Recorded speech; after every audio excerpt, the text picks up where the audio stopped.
Okay, we're live. Hi, everyone. Here with you, Demetrius, as regularly. And we had two different teams today. We have the face-off show. Here with me is Ben and Mike, also Stratton and Eli. And today we have some sort of competition. We will try to find which team can close the first deal. Hey, guys, how are you? Doing great. Looking forward to beating Ben's ass today. I'm holding a grudge against Ben because he got me debanked, and I owe him $1,000 for me getting debanked. I owe him Yeah. $1,000 I mean, be better at negotiating. because he debanked me. He called me and said, "Hey, bro, you owe me $1,000." Real And life you agree. conversation. Real You life agreed. conversation. And you said yes. I don't know why you would say yes to Real that, but life you did. conversation of how that went. And so this is a cage match for $1,000. 100%. $1,000 on the line. We have to win, Eli. I have no cash because Ben got me debanked. So like, we have to win. We have to win. Oh, let's go. Okay, and both teams got around like 30 leads for today, and some of them they came yesterday. So you already know what to do. Let's start. Okay, sweet.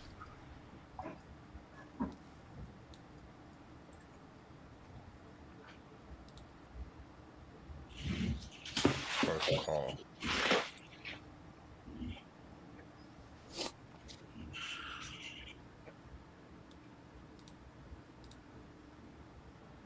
So is it just first to a contract? Are we gonna have any points for anything else?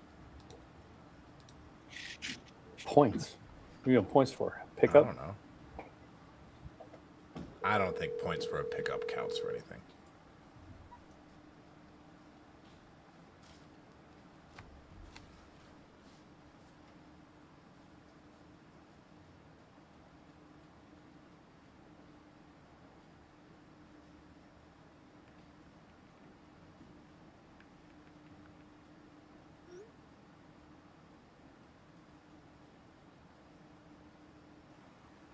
You got to make this more engaging, Stratton. We're just sitting here doing nothing. What was that? You got to make this more engaging. I know. Well, why is it my responsibility? What about you? I said call has something been and then you forwarded didn't to say I'm on. anything. I'm on the phone. I'm on the phone. You don't see me dialing? You don't just because you don't see my screen doesn't mean I'm not dialing. This is gonna be fun, Demetrius. This is gonna be a lot of fun. You asked for this. I know. I sure did.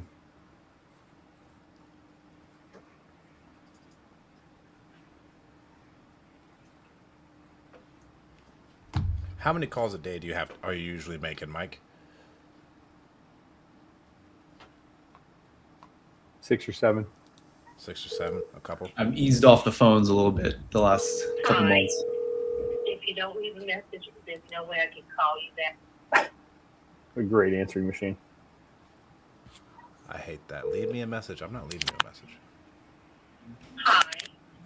If you don't leave a message, there's no way I can call you back. You can call me All right. all day. Just triple dialed my first contact, Greg in St. Petersburg. I'm on number 2. Hurry up. Oh, damn it. My dad's calling me. Nope. Sorry, Pops. Lack of focus. Lack of focus. Can't. Did love you it. tell your parents that you were doing this and they're not going to call you? Everybody knows. Okay.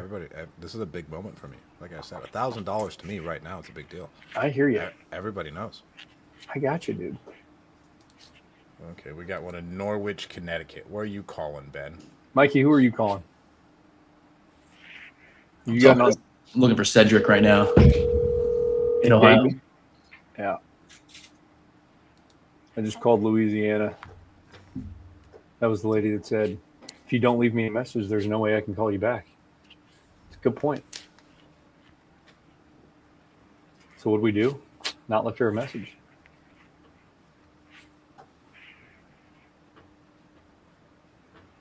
Davis in Norwich, Connecticut. I'm a big fan of Connecticut. Why? Really good price points. Oh, yeah? It's a disclosure state. It's like doing deals in California. Gotcha. Is it better than Idaho Ooh, I like by it. the price?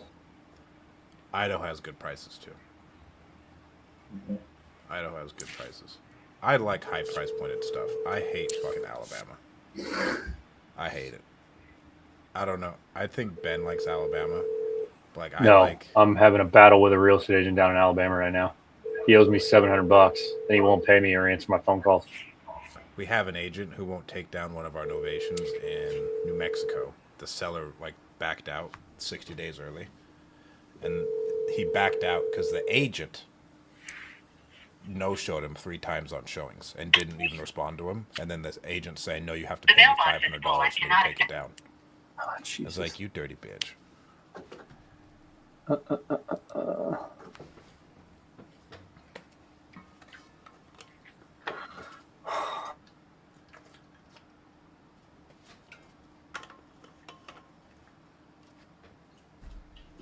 Who are you calling, Eli?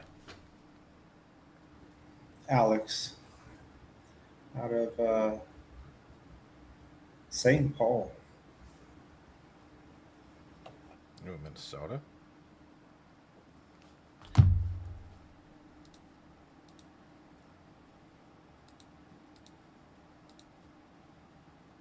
All right, who I got next? I have Art Donga. Oh, I'm closing this one.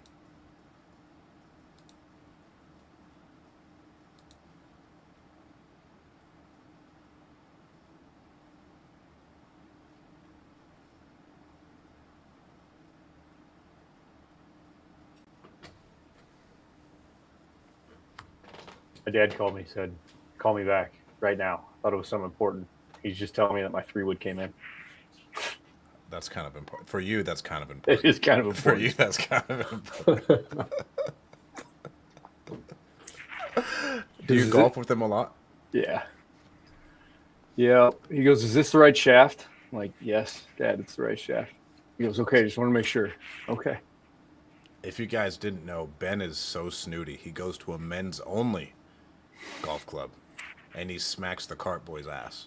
You've been invited. I have been. I need to go get Eli. Me and Eli are going golfing tomorrow. Actually. Are you? Yeah.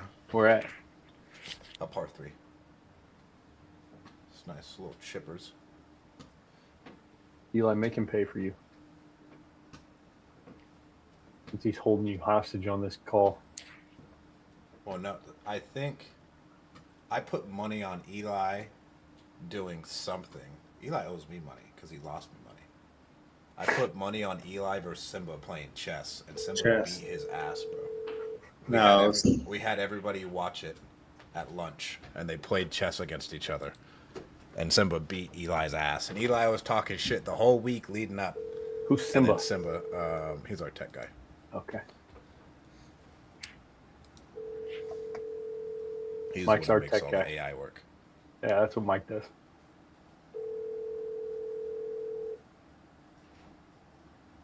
Man, no pickups.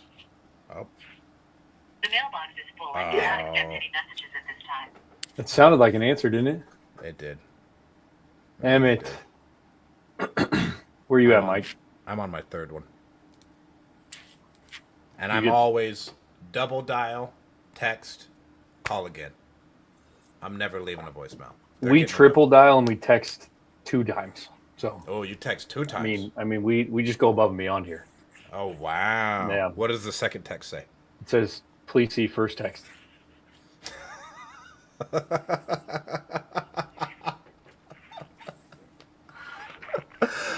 Please see first text message. I mean, that's just creative. That is just creative. Got to think outside the box in this business, you know? All right, next. Oh, Tucson. I love Tucson.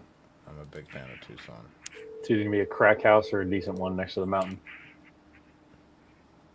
Oh, it's $1 million house. Cash offer. 500.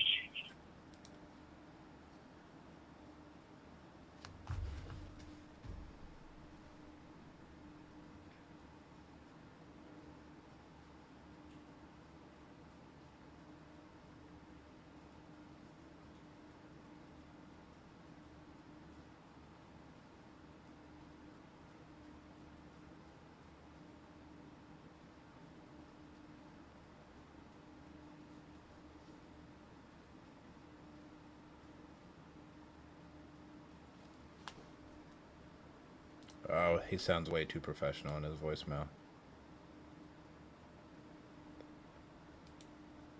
My ideal client has terrible credit. Oh, Mike's on the phone.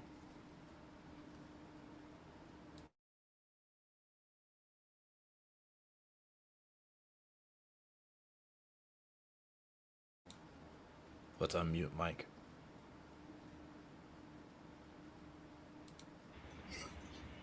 They speak between each other.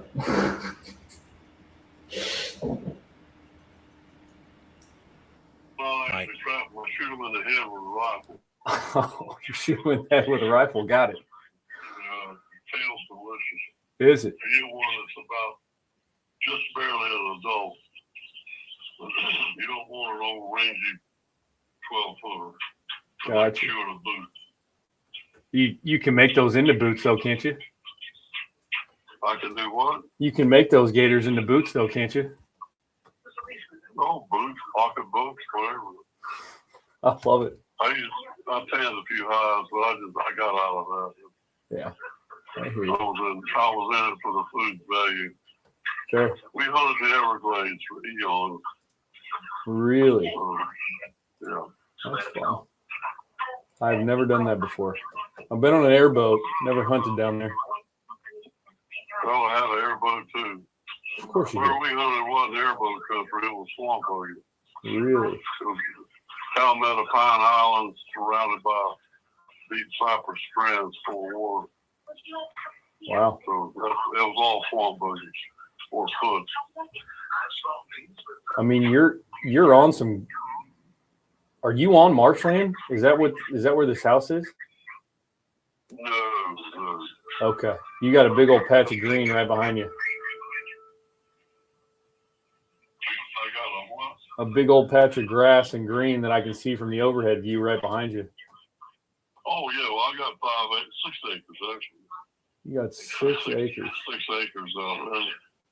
Holy cow. It was a pasture at one time. We used to have a garden out there. Yeah. No, I haven't. I just got too old for that crap. I hear you. How old are you? 78. That's not too old. Well, it depends. Oh, well, I'm looking at it right now. You got the biggest piece of property around your entire area. Yep, it's got access from 2 different roads. Looks like it. I bet Margaret there's. Street on the west side. It comes off of Palm River Road. It dead ends Yep. about halfway back Gotcha. from the west. Okay. And I live on 16th Avenue. Yeah. And they put a culvert anywhere else along the ditch out there on the side of the road, and there's bigger entrance right there. So I'm betting when you moved out here, there weren't all of these neighborhoods built around you, No.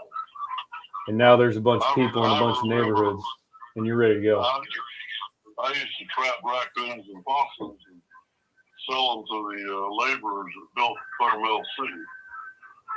I was buying bicycles, BB guns, all kinds of stuff. I'm wealthy for a kid, that's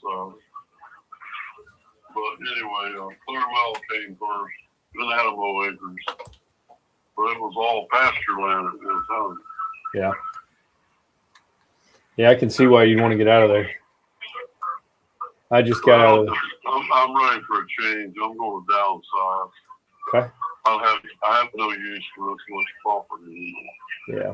Except my grandkids ride a 4-wheeler around out there. If you look at the aerial, you can see the 4-wheeler trail. I can. Yes, sir. I'm looking at it right now.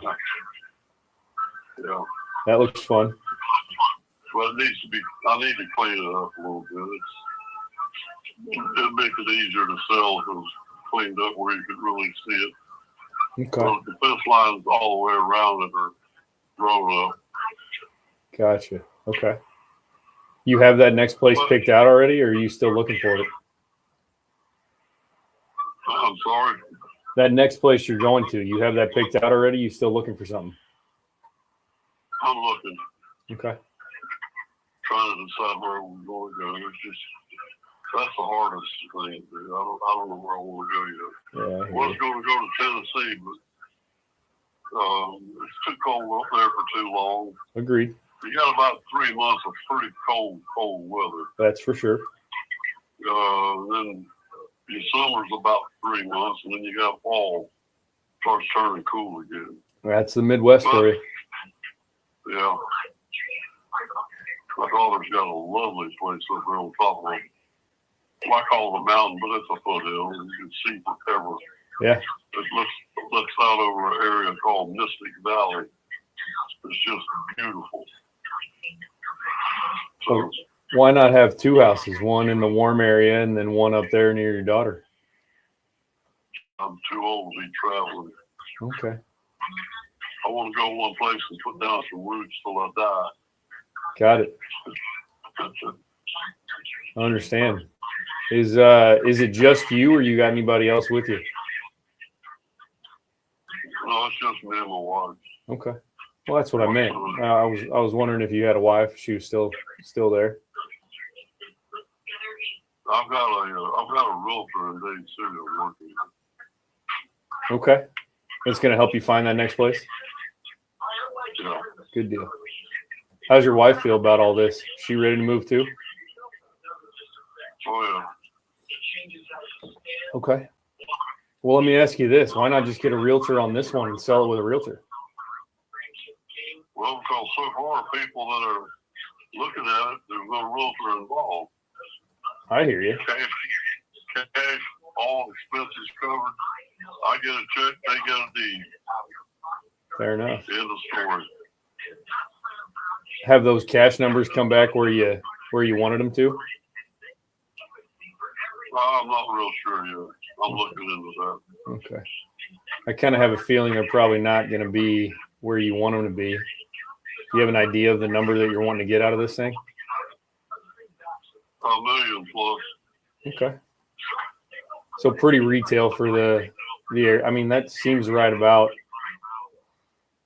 where something in Tampa would land with 5 acres.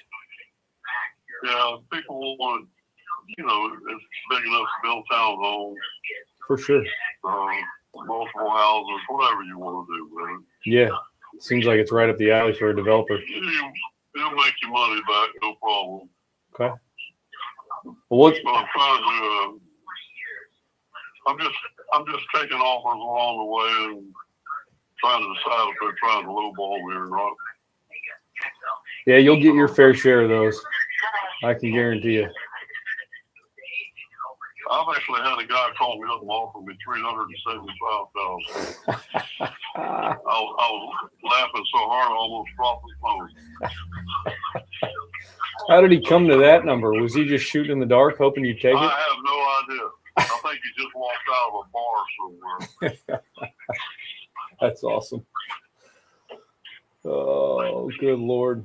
So how'd that conversation go after he told you the number? It didn't. You hung up on him? Yeah. Good man. He never did call back. Well, I bet he didn't. That's probably Well, that's what I'm up to. that's probably the toughest part about this property is there's just nothing out there that's 5 acres that has a house and all this land on it. I mean, it's hard to comp. It's hard to find something that tells you the value of the house. Yeah.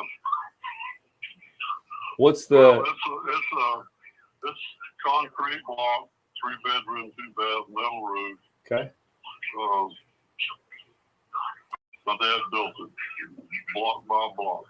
Okay. There's no wood in the house, in the walls. If you want to hang a picture inside the house, you got to drill a hole with a concrete drill.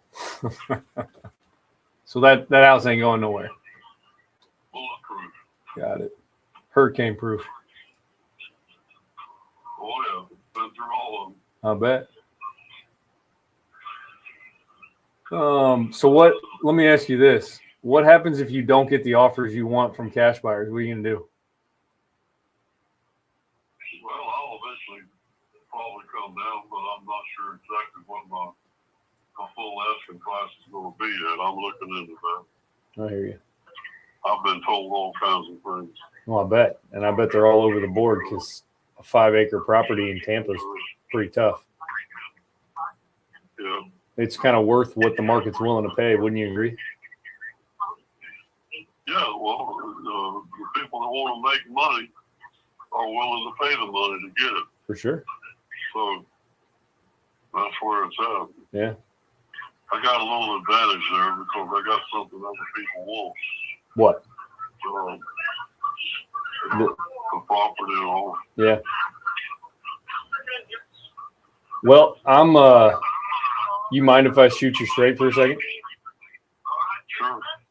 I don't think these cash buyers are going to give you what you want, especially the guys that are filling out the forms and getting their information. They're shooting in the dark. They have no idea. Really? Yeah. And they're baking their profit into it, trying to figure out how they can make a bunch of money on it, and they're just going to shoot you low. So that's how they have to do it when they have no comparables. Like if they don't have anything that they can compare it to, their only other option is to go call a developer and say, hey, what would you pay for this? Which they can't really do because they can't market a property that they don't have any rights to. But some of them will try and see what a developer's willing to pay, and then they'll tack their, $100,000 fee on top of it and give you an offer based off of that.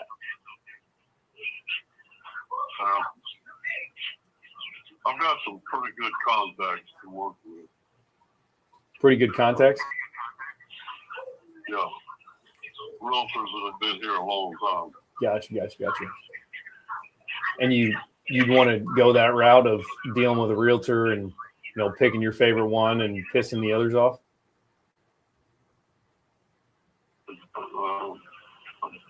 I'm talking on my phone, but I'm listening to you through my hearing aid. Okay. So I have trouble understanding you sometimes. Oh, you're good. I can talk louder. What if, let me ask you this. What if there was an option where you didn't have to worry about dealing with a real estate agent? You could get a hell of a lot closer to retail and the market would tell you what the property was worth. And it was more of an easy button situation for you where we dealt with all of the offers that were coming in from retail, brought them to you. We negotiated them all for you. And then you got to pick your favorite one. Yeah. Well, I'm not quite there yet. Okay. I'm not in a big super hurry to sell this. I hear you. Although I would like it. I'm going to buy another house, so we'll keep this one occupied until. But nobody's going to pressure me into it. So your plan really is to buy that other house and then figure out what to do with this one? Well, I could sell it before, but I need a place to go. Fair. I've got a ton of stuff that has to go somewhere. Gotcha. I'm not going to just leave it and go in the dumpster. Okay. I got a barn out there with 3 generations of stuff in it. Got it. Tools, you name it, there. Got it. So I've got to have some kind of maybe an estate sale or something like that in the future before I can sell everything. Okay. Well, what if I did this? What if I sent over a proposal just so you could look it through and it kind of outlined what we were talking about and got you, more solid look at exactly what we talked about so that you could at least have that in your back pocket if you wanted to use it. Sure. Is your email still the bobcarrollbug@aol.com? This is. Okay. I'll do that. I'll send that over to you and then I'll shoot you a message, let you know it's in your inbox. Okay. Okay. Sounds good. All right, Mr. Bugby. All right. Thanks for calling. You got it. He How ain't do got you to sell feel? yet. Hey, you got to just get him off the phone. Yeah. I'm surprised you wanted to send him an agreement. Yeah. We send everybody agreements. Really? I'm in the school of thought to where I'm not sending you shit. Really? Yeah. Why? If you don't close them then and there and you send them an agreement, it's essentially all for naught. Dude, we have people sign agreements that have Just randomly. Just randomly sign an agreement, and then they'll call us and go, "Hey, I signed that agreement." Okay.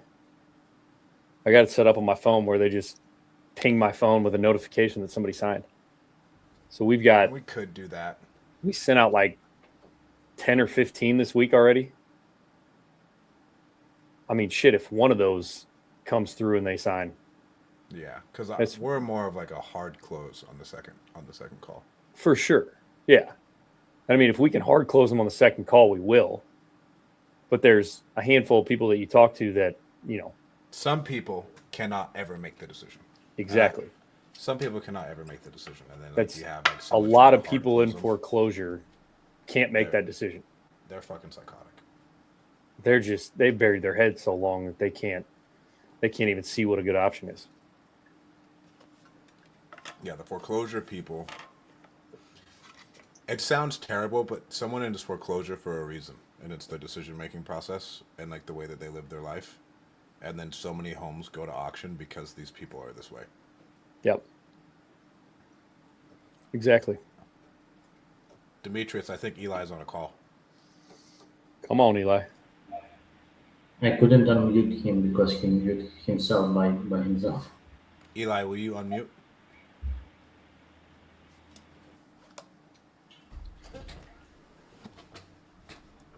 He can't hear you, dog. And Eli, unmute, please.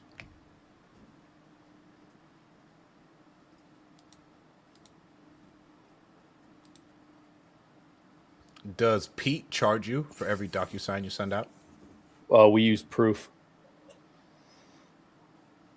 Is it integrated into your CRM? No. So someone just writes it up in there? Yeah, we have templates in Proof. Yeah, because ours is connected to our CRM. Yeah, it just goes over. If it was as good as Proof and had the notary option, we would use it. But Proof has a notary option? Virtual online notary. That'll work in what, half the states? Yeah. I know it works in Florida. Yeah. And if it doesn't, we still have them sign it in Proof, and then we'll send a notary out to them. Your notary rotary thing's amazing. Thank you for that, by the way. Notary rotary. Yeah. You told me about that. Jog my memory. I was asking, how do I get somebody to go take photos of this house without having to go through a company that, is a middleman with the notary? All right, cool. Yeah, I just wanted to ask you a few questions, and really just let you know what we can do, if anything. If it's not a fit, I'll just point you in the right direction. Okay. All right. So I guess give me some background. Is this a primary residence? Is this like an investment property? Yes, this is my current place address. Okay. Condo in a community of 55 plus. Gotcha. Has 2 bedrooms, 2 baths, living and dining area, and a small utility room, and 2-car garage. Okay. How long you been living there for? Since 2003. 2003. No, I'm sorry, 2023. Oh, okay. Wouldn't even be up in 2003. That makes a little bit of a difference, but okay. So 2023. So it's only been what, like 3 years, if that? Mm-hmm. And so why are you looking to sell and move out of the community after only a couple of years? I want to relocate closer to my daughter. Oh, nice. And where does your daughter live? Nashville. Okay. Gotcha. Did something come up that has you wanted to move closer to her, or are you just missing her? And no, I'm just getting older.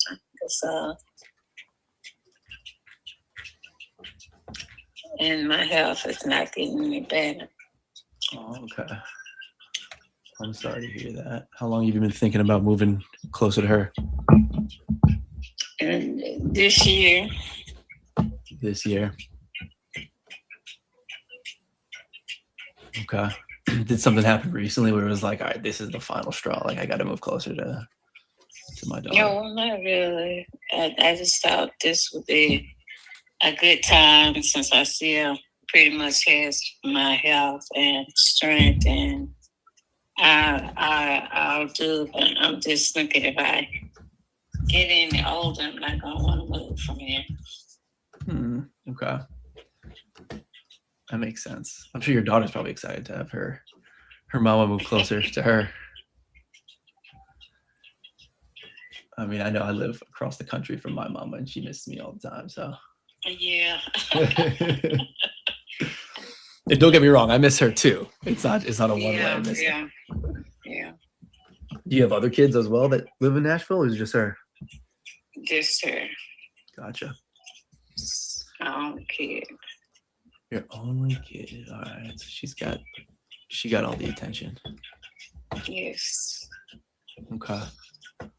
Gotcha. How many bedrooms and bath did you say the house was? Two bed, 2 bath. 2 bed, 2 bath. Okay. And about how many square footage? About 1285. 1285. Okay. Gotcha. In terms of the inside, is it like, did you have any updates done recently, or is it a little bit more outdated? Well, it's it's not outdated, but it could use some updating, I guess. A little bit of TLC. Yeah. Okay. I mean, it was painted and it looked nice when I moved in. It still does because I hadn't been here, like you stated, that long. Gotcha. Okay. What kind of like cabinets are in the kitchen? Just some oak cabinets, nothing fancy. Oak cherry. Okay. Got it. How about the floor?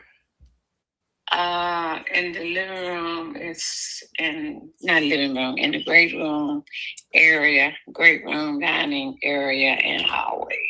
It's the vinyl that looks like wood. And the bedrooms are carpet and the bathrooms are linoleum. Gotcha. Okay.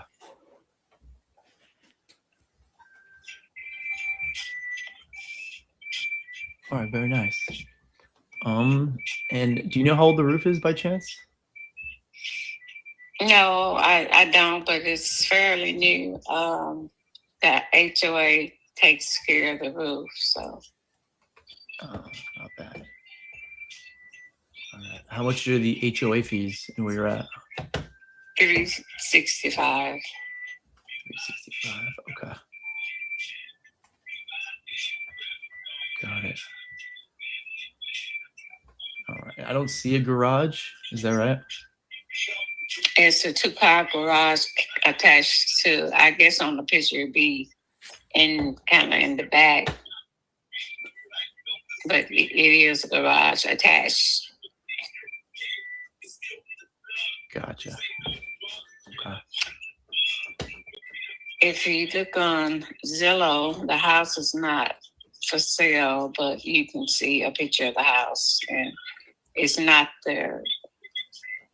Any of my furniture in there, it's not. It's I guess, an older picture, but you can get the gist of what it is, what it actually looks like. Gotcha. In the community, yeah. Okay. Yeah, I do see this picture from the outside. It looks nice. How much do you owe on the mortgage? I could see it looks like you paid like $240 for it back in 2023. Mm-hmm. Yes. And how much do you owe on it that you need to clear it if you were to sell it? No, I'm sorry. nothing. I bought it. Oh, okay. You bought it like cash, free and clear. Yeah. Okay, understood. Okay. And what's your timeline? Are you like, I want to get this thing sold within like a couple weeks? You're looking at like a couple months? Oh no, a couple of months would be good. Okay. Got it. And how much were you looking to walk away with when everything's said and done? As much as I could. I mean, like I said, I'm not looking to walk away with less than 200K. Okay. But not that I don't want more, but you know, I guess I'll have to just stay here a little longer if I can't get that much. If you can't get 200 for it? Yes. Okay. Got it. Give me a second here. Let me just have a look at some of the different comparables. Doesn't look like the market where you're at has taken a huge change, but we've been doing this a very long time. So we've got a couple different ways that we can go about getting people kind of just hitting their goals. That's why it's like the timeline's important, kind of what you're looking for. Also doing this as long as we have, if you needed help, like moving, a lot of times we can help people like coordinate movers just to make it a little bit easier for you, you know? Right.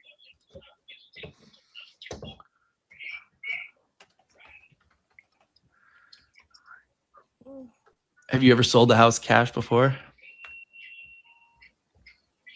Have I ever sold one? Yes. Like cash to an investor?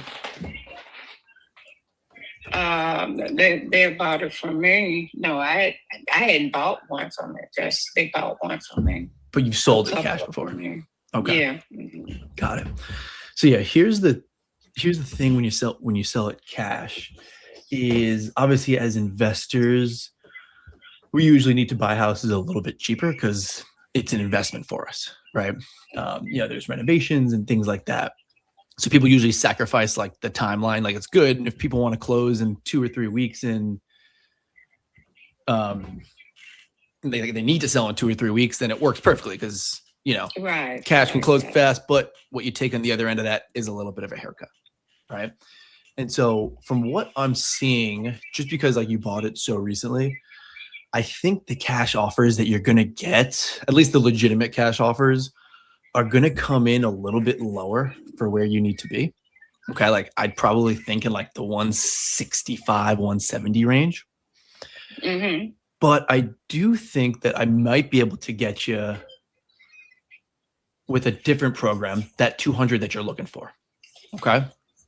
It's a little bit more creative. Like I said, we've been doing this a while, but I know for you, and I'm sure your daughter, she wants you back as soon as possible. So give me a quick second here. Let me have a look and see if I can get you approved for this. Hold on, just 1 second, please. Yeah, you got it.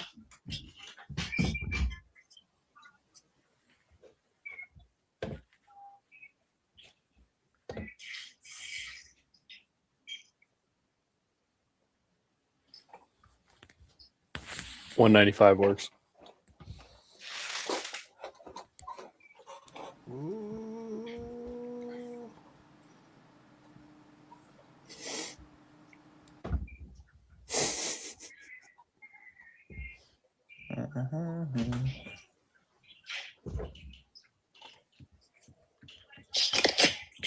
Okay, I'm back. All right. Where'd you go? I just stepped in another room for a minute. Okay, cool. Sometimes people are like, oh, give me a second. And they're gone for like 10 minutes. I'm just waiting on the phone by myself. Right. So when you said your timeline was a couple months. Some people say a couple months and they're like 1 to 2 months. Other people mean like 3 or 4 months. In an ideal world, how quickly do you get the money and you start the move? As soon as the buyer wants me to move, if it's something I'm ready to move with. Yeah. Okay. Got it. So here's what I'm seeing. I found a couple different comparables in Cordova that kind of match what you're talking about, give or take like a little bit, a few hundred square feet. Like I said, I Mhm. think that a cash offer is just going to come in too low. Like I don't think you're crazy overpriced for what you're looking for. Mhm. So that's good. We have a program. All right, it's called our fast track program. And this is kind of like an in between of a cash offer and like if you were to list it, say with a traditional realtor and deal with all the headache that comes with that. Essentially, instead of us purchasing it cash ourselves, we go and we get it in front of as many people as possible and we guarantee you a net number. So you don't need to worry about like what is my walkaway going to be with like commissions, closing costs, like that's just too much confusion. And so we lock you into a number where you know exactly what you're walking away with. And like I said, instead of us buying it, we go and we get a retail buyer who's able to pay more. And we take all the work off your hands. So you don't need to be involved in the communications. You just let people who've been doing this for over a decade do what we do best. Okay. And so Okay. with what I'm seeing, the number would come back at 197 net to you.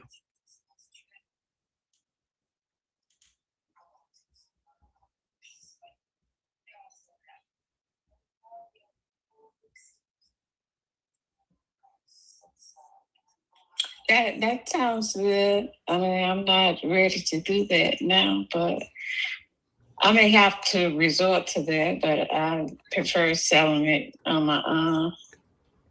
Okay. When you say you prefer resort to selling it on your own, what do you mean by that exactly? Just me and the buyer, no in betweens. Okay. If the cash offer came in at like 170, is that something that you would do so you can just sell it yourself? I've been offered that much. I'm not ready to sell it at 170 yet. I'm trying to get I guess the difference between an investor and a cash buyer. So if I find the right cash buyer, I'll be okay. And I have, but I just put my house thought about selling within a month. So I'm willing to wait another, maybe at the end of this month and a little bit of next month, just to wait around. Like I said, I'm not in any rush. That's why I want to start this procedure early. Totally. Yeah, it's good. Like when time is on your side, it's like you got time because you're not in a Right. crazy rush. It's just Exactly. kind of like you mentioned. I know some people like they stay in the process and it kind of drags on, and then you're just like, oh, Right. I'm getting too old. Like I don't even want to move Right, anymore. And like all your right. plans kind of go out the window. So it's kind of like it's like a balance of Yeah. I want to move with some urgency, but I also want to like make sure that I'm getting what I get. I'm getting what I want, Yes. So Right. at the 197 with that process, it would take about 45 to 75 days to close. Okay. Yeah. That's what we would want just to feel comfortable to like, again, guarantee you that 197. Right.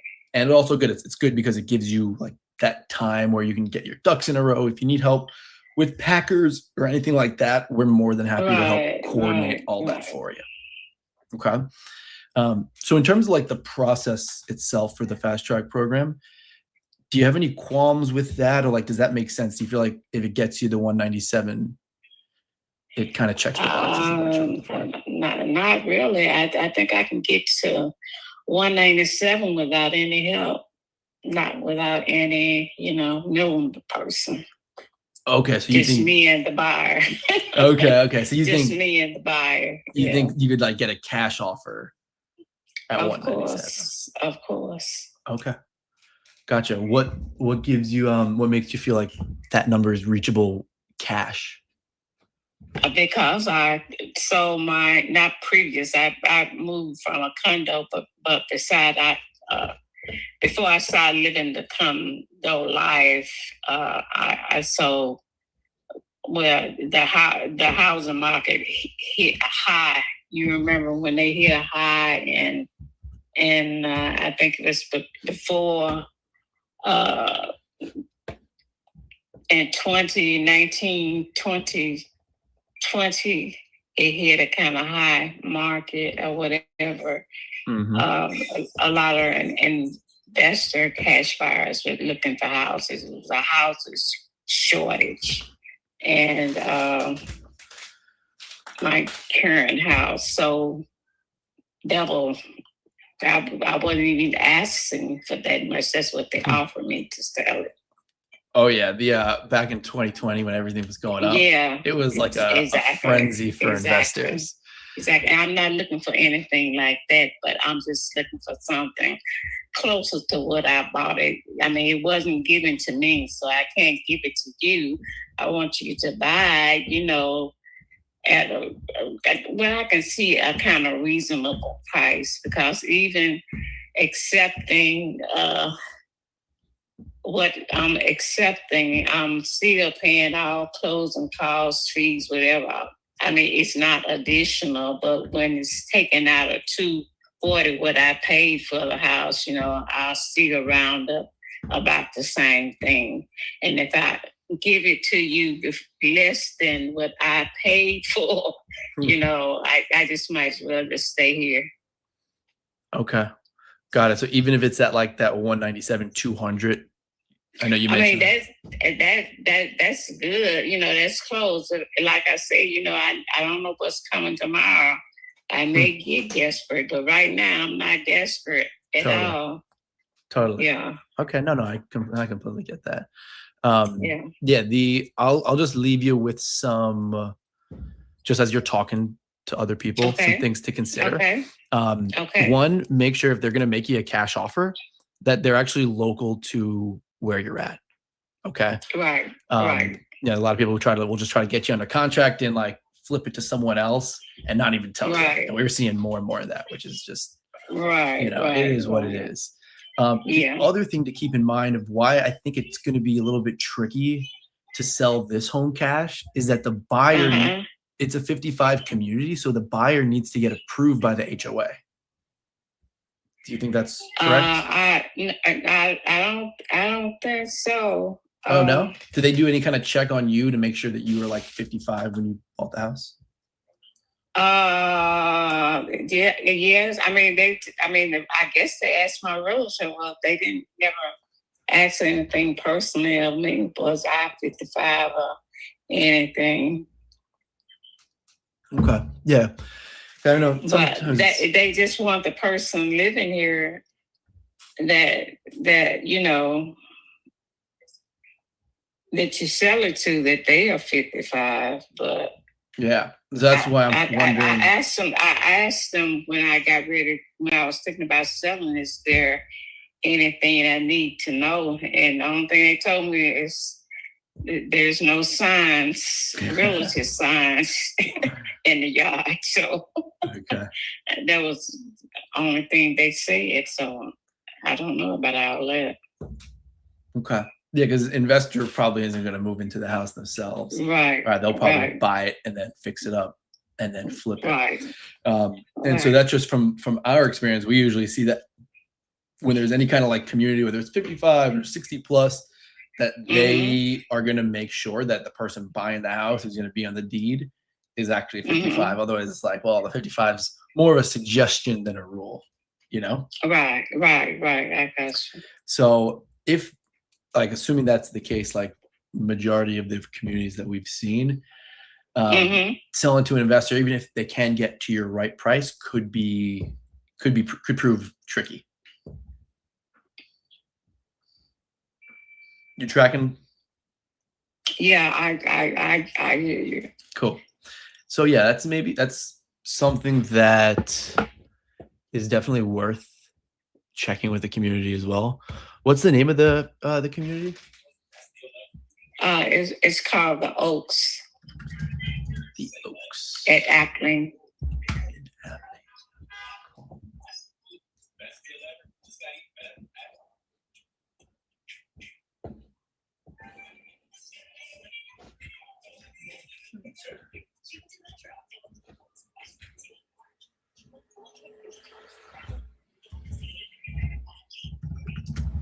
I can't believe it's still on the phone. He didn't lose it. Okay.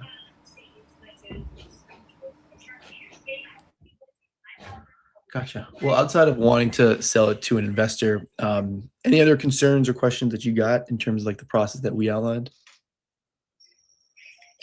No, like I've I wasn't in a condo when I sold to investors, but in the past two sales that I've made with cash buyer / investors, I didn't run into any problems. Okay, cool. Yeah, I wish we were in the market like 2020 because back then it was like you're saying, it was like investors were happy, homeowners were happy, like everybody was eating. Everybody was happy. Yeah. Unfortunately, things cooled off just a little bit. But I think that, like I said, my thing that I want you to consider is exactly what we talked about. I just think it's going to be super tricky for an investor. But I was talking to a realtor, not that I wanted to talk to her, but she took it upon herself to call me. And she did a market analysis of my house. And she said if she put it on the market today, she'll put it on for $241. But like you said, but even if I got all that, even she was able to sell it at $241, I still end up in the lower 200s, with all the fees that I have to pay. Yeah. And then I don't like that headache of people running in and out of my house and all that I don't know, and leaving the lockbox on my door. I'm not into that, but Yeah, then you're stuck in all the hassle of going back and forth with the agent, of homeowners. Right. Yeah. Exactly. And that's why people usually like our fast track, is it's like the in between, because it's little work for you, and we just take care of all that headache. Right. Okay. But that sounds like a last resort for me. That program that you mentioned. So I'll make sure I hold on to your name and numbers. So if things doesn't work out, maybe we can work out something together. Yeah. So what I'm going to do is I'm going to send you over just a copy of this agreement, so you know it's real and you got it in your inbox, and you can always refer to it. All right. Okay, that's good. Okay. So we're not messing around. Okay. Is your real name Patty, or? That's my real name. Patty Fontaine. That's sounds just like someone from Cordova, Tennessee. Yeah. All right, cool. I will send this over to you. All right. Like I said, I think it'll be worth your time to confirm with the HOA. Can you even sell it to someone who's not going to live in the community? That'll save you a lot of phone calls if they're like, no. How I understood it is that I asked him, was there any stipulations that I need to follow about selling it? And he told me, no, this was the HOA president. And but he did remind me that, you have to be 55.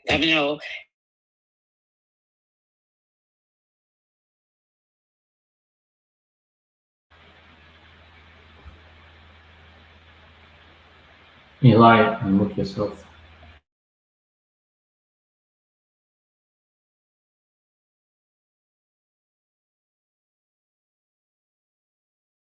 You're on mute, Stratton.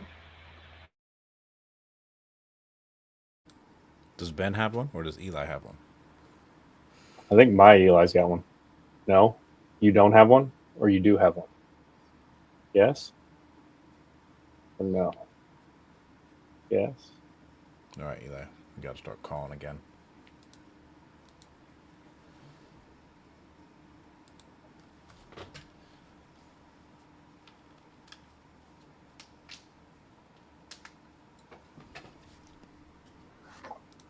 That lady loved you, Michael. Bro. Loved him. He did great.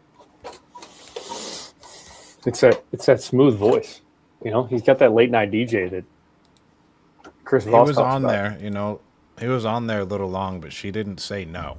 She said no, but it wasn't a fuck no. Yeah, it was.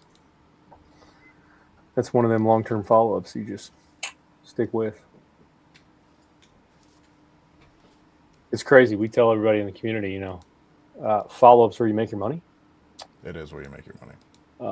But people they want the instant gratification. It's crazy. It is where you make your money. I don't understand.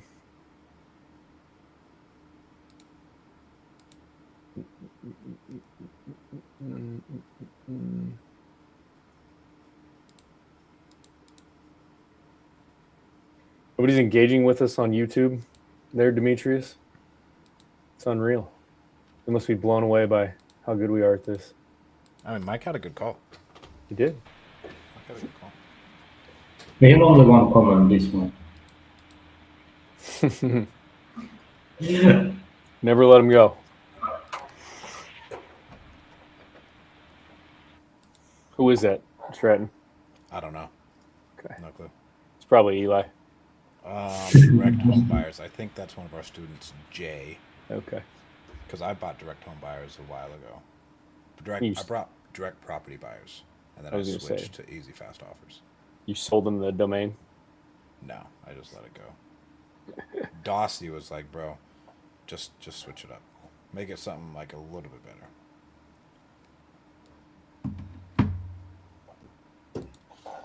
Easy, fast offers. I think easy fast offers is sexy. I think it's a good name. I do. I don't give you many compliments, but I think that's a good name. Yeah, I think easy fast offers is a good one. Works nationwide. It does. Demetrius, why don't you start a cash buying company in Portugal? This market is so full. If you will go and explore Europe in general, I don't think that you can make money. It's a good answer. Yeah, that's why I wait for me. I will be in Texas soon. Oh, I think Eli has one on the line.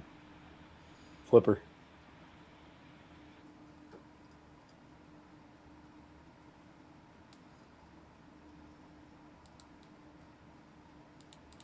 Yeah, it's in Texas. Can you see who he's on the phone with? Yeah, it's in La Bank, Texas. He just puts it in the Google chat. Nothing major. Okay, so paint and maybe on your roof. When was the last time you did a roof?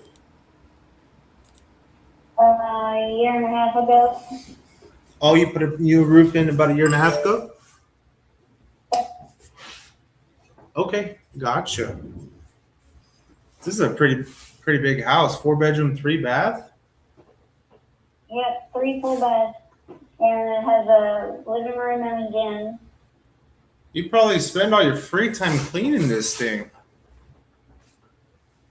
I paid someone. There you go. Did you say you're just by yourself now, right? Right.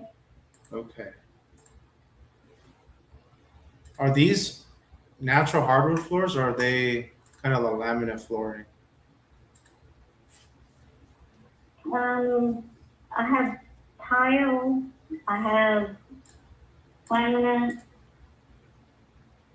I have carpet in the bedrooms. Okay. Do you think those carpets are in need of a replacing already? They're okay, but again, someone buying a new house would probably want new carpet. Of course. I've just found that to be the case 9 times out of 10. Yeah. Okay. Fair enough. And then the HVAC system, what does that kind of look like? It's probably 10 years old. 10 to 12, somewhere in there. Okay. And this has, so it's a pretty big house. Does it have different zones or is it just one unit throughout the whole entire house? Just one unit. Okay. Debbie, I have a question. So you've probably been getting a lot of interest on this already, or what do you think? I have, and it's really kind of strange, but I didn't even renew the listing on it, and you're the fourth call I've had on it without a listing. Gotcha. So you haven't had this listed. Is that what you're saying? I had it listed before, and then it expired, and I haven't renewed the listing, but I've been getting calls on it. Oh my goodness. What do you think happened? Why do you think it didn't sell? Don't really know. No. What did your agent say? They just kind of left you in the dark, or did they kind of give you a reason?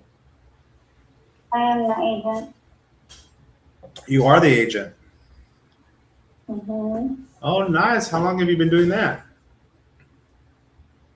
Oh, goodness. Probably 15 years. Gotcha. Okay. Interesting. So, like, kind of all things considered, right? I mean, you're a professional, you know the industry, condition of the property. I mean, what would you consider like a fair offer? Well, the 300. Okay, gotcha. Because I'm looking here, and I mean, you had it listed at that price, and if it didn't sell at that price, usually the market doesn't support that, right? Well, it should have.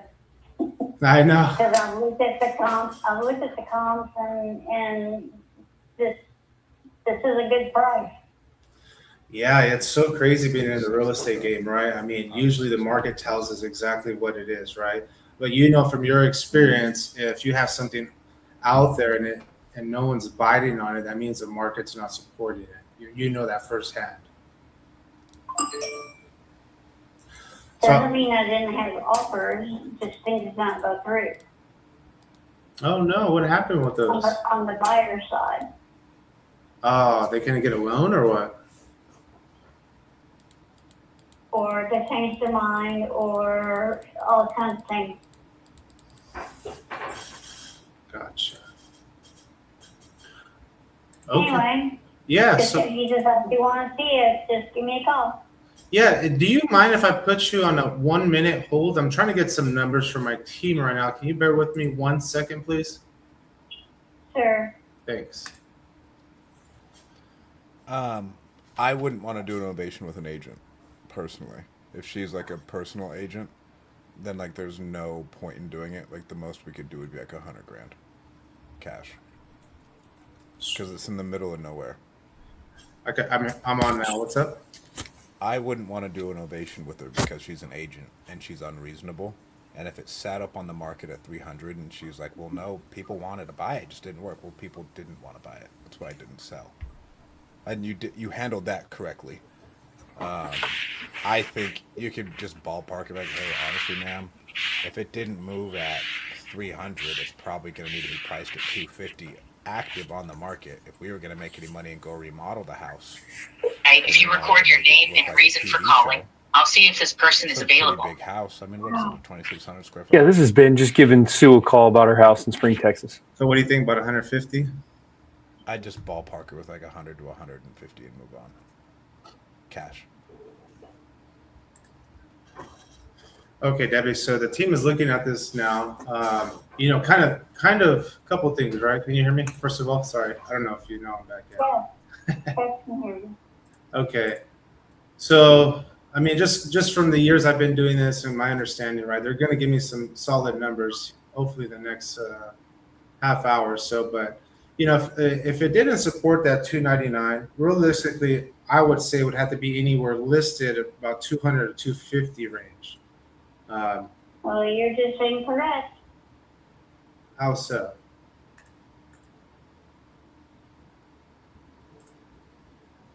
And she's gone. We didn't lose out on much. If you guys are dealing with the seller like that, I think it's good to call them out But like if she's saying, well, no, my price is my price, and I'm experienced at what I do, and it should sell at this price because of what the comps say, but it was on the market for a certain amount of time and it didn't move. Eventually, this person will have to come to Jesus, or she's just going to stay there. I didn't hear much at the beginning of like the pain that she was going through, that why she needed to sell. But that one's just you handled that right. Like we just move on. I'm not going to call her back or send her any paperwork. That woman is not our avatar at all. Nope. She's gonna sit on that thing for a year. Wonder why it didn't sell. Yeah, and be like, well, it's priced right, and she doesn't even know what she's doing. Yep. The only other option is to have multiple people call her and explain the same thing. Yeah, because like she said, we're the fourth person. Some people will take time and explain it to them, and I think you should educate them a little bit. But I she's 100% like agree trying you to should explain a educate. doctor why they have cancer. The doctor's like, I fucking know. I already am a doctor, this and that, blah, blah, blah. Like, well, you're 350 pounds and like you're overweight and you don't exercise. This is You're not taking peptides. Yeah, you're not taking enough fucking peptides, bro. Come on, bro. Listen to the bro science. But like, you're not gonna get through to her. We should always educate. You can try and educate her a little bit, but then she's gonna talk to 10 other people. They're all gonna tell her the same thing. She's gonna think all these people don't know what they're doing. On to the next. Yep. Let's hear Eli Madden on the call.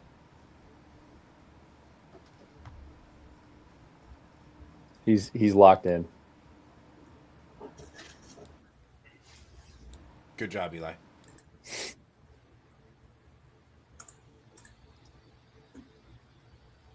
Absolutely. But you And don't have to do the other thing to make a lot of money. I yeah, had the chance to meet some of the guys who also were bigger than me, who were doing things downtown Cleveland. how did Was some of the guys who were donating money to Cleveland Clinic and University Hospital, getting wings named after them. I got a chance to meet some of them. wow, that'd be kind of cool though then, huh? Yeah, it's cool, but they shot me. Yeah, they It's on a different level. yeah, absolutely. I mean, and Right? They're Bentleys and Rolls Royces. yeah, That's what don't drive when they get driven. yeah, that's true. And you like we've been going here on our conversation so far. You sound like the kind of guy that appreciates honesty and being straightforward and just being upfront with someone, right? Like, When I can hear it. yeah, absolutely. Well, Ricardo, what I'm going to do here is I'm actually going to kick the information over to our team, and we're going to share the notes with them that you had mentioned. You know, the newer updates, like the hot water heater, the vinyl a couple years ago, and share with them some of the updates you did with the kitchen about what you said 15 years ago, all that good stuff, right?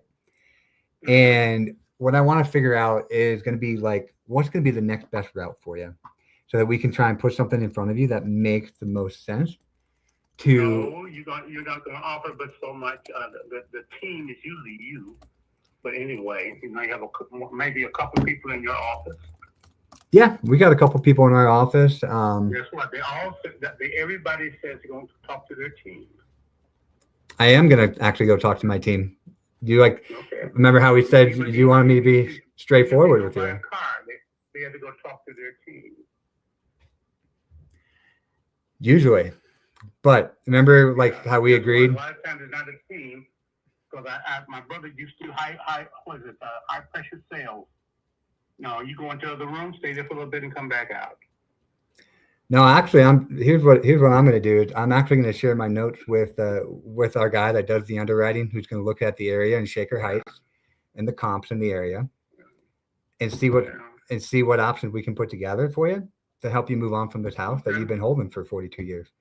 And like you and I kind of had that agreement of just being straight with each other, whether you like what I put in front of you or not, I'd rather just be straight with you. Yes, I appreciate that. Absolutely. So I'm gonna get that taken care of, and I'm gonna aim to give you a call back maybe tomorrow morning. What time tomorrow morning would work for you? Tomorrow afternoon. Tomorrow afternoon. You'll be busy in the morning. I'm still busy doing things. I mean, you sound like a busy guy. You got a lot. You had mentioned some other properties before that you already sold. So You got. It sounds like just that alone, you got a lot going on. Apartment building I sold also. Really? How long did you own that one? Yeah.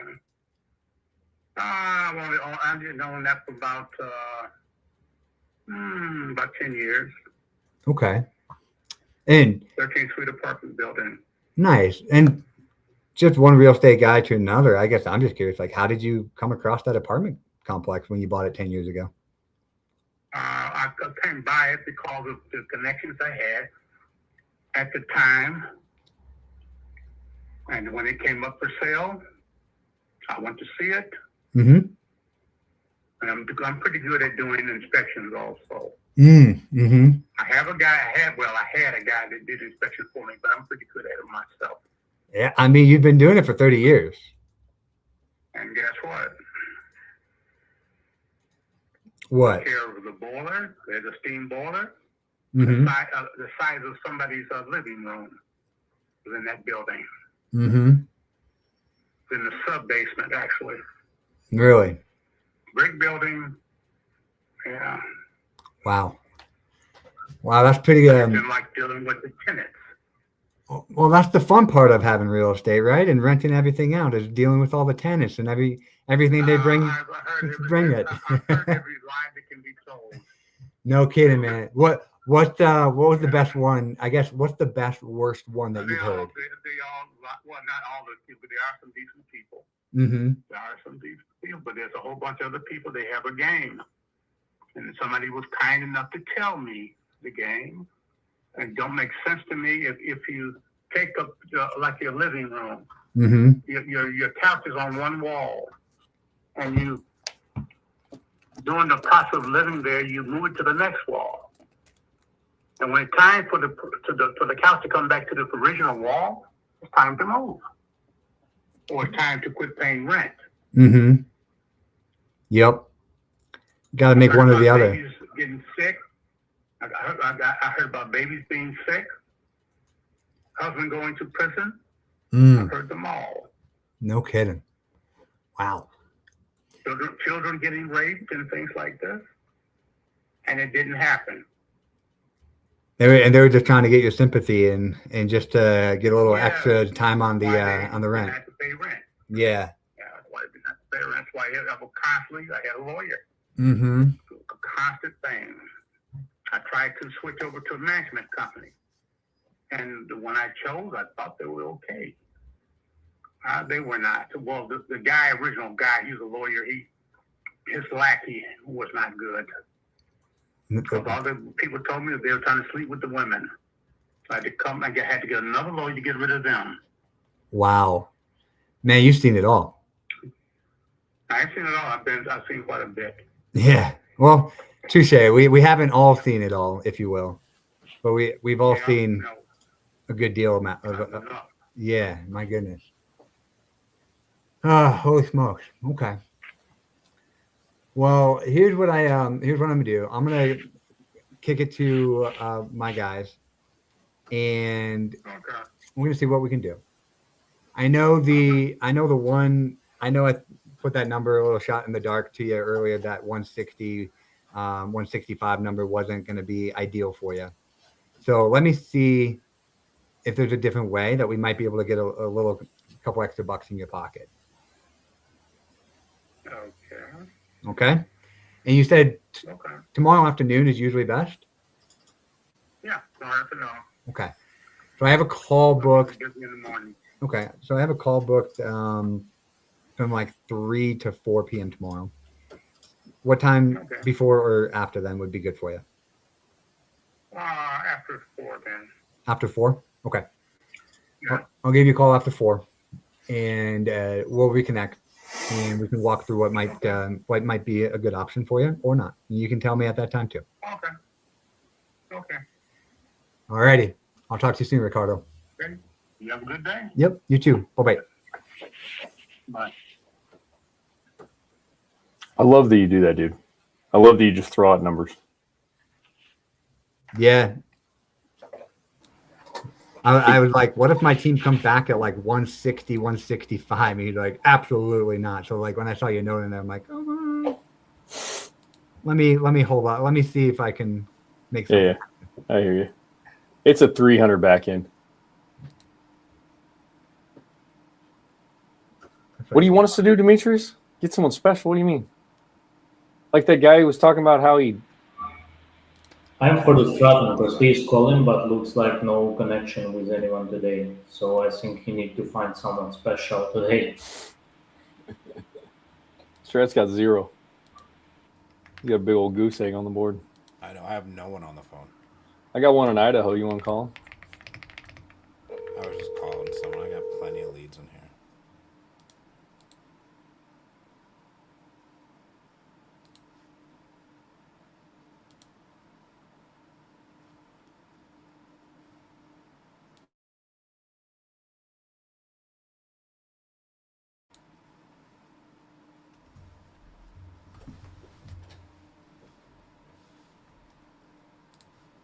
I have found that the people who resubmit typically are just not good leads. Like they're just retarded. They're just retarded. They could be good leads, but a lot of times, like I have gotten, I'm sure you guys have this lead in your system. The same lead that's like a big house in Texas. It's like 5,000 square feet. I've gotten it from my own Facebook ads. Every single PPL company. What's that guy's name? And it's a guy. Yeah, what's that guy's name? I know exactly who you're talking about. Yeah, Strat, that guy that I was just talking to, he submitted back in January. And so that's why when I got him on the phone, I threw out like a lower number. Yeah. I was like, hey man, you've been trying to do this for 7 months and you haven't moved on it yet. Like, what's going on? He's like, don't use that line on me. I know what you're doing. I'm like, no, man, I'm actually just curious. Like, why haven't you made a move yet? Oh, we just had another one coming from these guys. We have our own internal system in case that they made form submission like today. Till the next 6 months, we are not going to publish this lead like anymore on the platform. But usually, if they made a form submission after 6 months, potentially that's like a new lead. I am not sure if we will change this in the future, but for now, their duplicate period for exclusive lead is 6 months only. Yeah, I mean, because what you'll see, like I've seen them resubmit on our Facebook ads, and they'll do that 4 times. Then they'll go to all of the different PPL companies and submit 4 times. And this is after we've already talked to him. But that guy in Texas is ridiculous. You know exactly. Yeah, I've had what that I'm happen too. About. So there were 2 guys in Texas. One of them was telling me that he used to blow up meth labs for fun. Okay. And then he submitted like 4 or 5 times, and then this other guy in Texas, I know exactly what you're talking about. He had it listed too. I know, and then he tells us he wants this number, and you say, well, that number's not going to work, and he goes, somebody's going to buy it, and he's been trying to sell it for damn near a year. Yeah, someone's going to buy it. It's like Eli Lopez's deal with the owner agent. Exactly. Oh, well, someone's going to buy it. Price is right. I'm telling you. Is it though? And these people, like when someone from our customers tell for us, I got a lot of duplicate leads through the Ad1 pay-per-lead and my own ads. Usually everything what we need to do, we need to exclude for him Meta ads. I don't know why, but people submit a lot of form in Meta, but we have Google AdWords and search engine optimization, organic leads as well. And mostly these people, they submit only 1 or 2 forms maximum. So that's why if we met the problem that like this person, someone made a lot of form submissions, usually they do this through the meta ads. And like just 1 exclusion can make the pay-per-lead works better. Oh yeah. Eli, do you run Ironmans? I do. Oh, he's a monster. There we go. I do. I don't think I'll ever do it. I used to think like my basketball coach did it when I was in high school. I was like, why is this guy doing it? Now I just know he's psychotic. You know, like he's man, we gotta let out some mental energy sometimes, you know?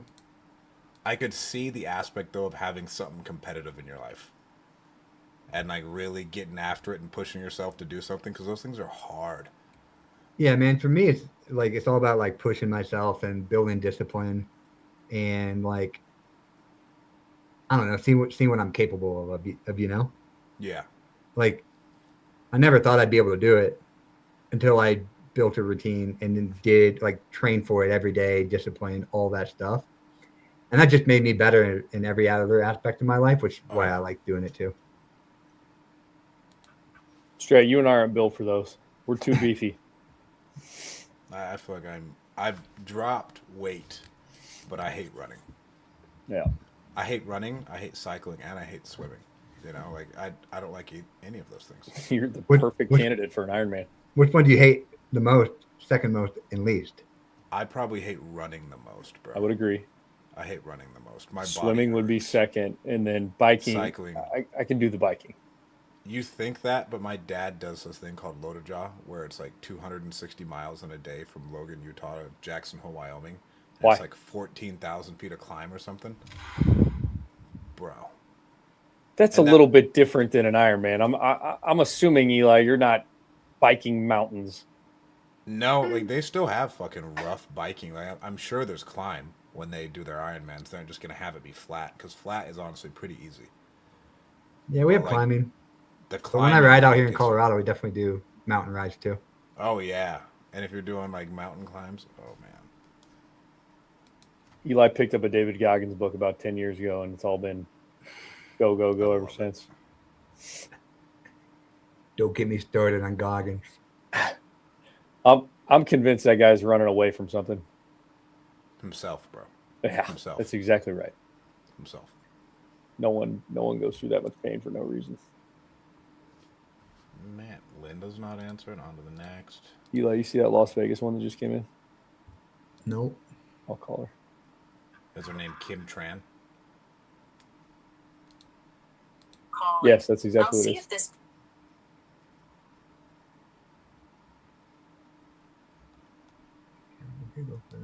Okay, Eli's still pumping over here.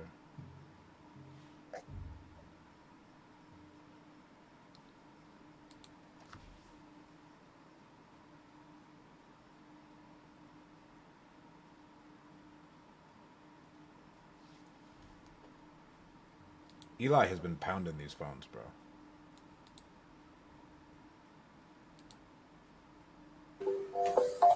I'm sorry, this he's person hungry. is not available. I hate the fucking call screening, bro. Dude, it's so annoying. I hate it. So annoying. Like, where did people come up with that?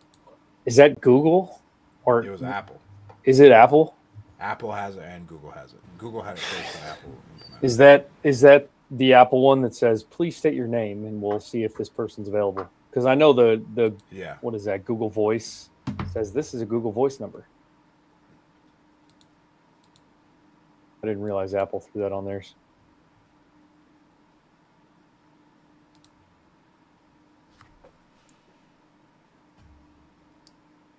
You also get that one in Oregon. Or no, sorry. Oregon, Wisconsin.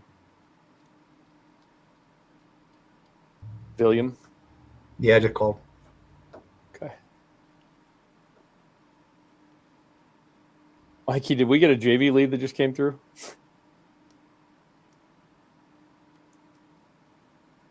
Oh, Mike Lopez has some. Looks like it. It's over here right now, so we're just visiting Okay, nice. Where are you guys visiting? at my house in Strawberry. Oh, okay. Do you not? She You came don't? over here to say hi. Okay. How many little ones do you have? Well, they're not so little. There's 3 of them, all girls. I got soon to be 21, 19, and soon to be 15, and then a grandson that will be 5 here in a couple of weeks. Wow. Okay. Was there any part of you that thought about trying for that last boy, or was 3 So we enough? got the boy with the grandson. I mean, I guess we can count it. We had enough kids. Yes. They were all girls, and I was like, I'm good. 3 girls, plenty to deal with. Yeah, my I'm one of 4, and the first 3 were boys. And talking with my mom now, she's like, it was such a risk. Like I wanted a girl so bad. If it was one more boy, I don't even know what I would have done. So. Yep. Yeah, I don't really know how she did it, but I mean, you probably got. I don't know if it would be harder or easier with 3 girls as opposed to having 3 boys. Well, girls have different rules than boys. You got to be a lot more protective of them usually. Yeah. They're just as wild and crazy as the boys. They are. Are they? Yeah. It's tough to tell because my younger sister, she got away with everything. I think it was partially, daddy's little girl, but also I think being the 4th, you just naturally get parents. By the time you have that many, you're kind of tired and just let the youngest one do whatever. It's like, all right, That's paid how my it time. was worded to me by my dad, because I am also the youngest of 3. And he's like, by the time we got to you, I was just too tired. So you got away with a lot more than the others did. Oh, Okay. that's good. Did you take advantage of that freedom? Oh God, yes. I didn't have a curfew. I could go out and do whatever I wanted, whenever I wanted, as long as I left a note. Tell them where I was. They didn't care. As long as you left a note. As long as I left a note. That's easy. Those are easy enough rules to Yeah. go by. I mean,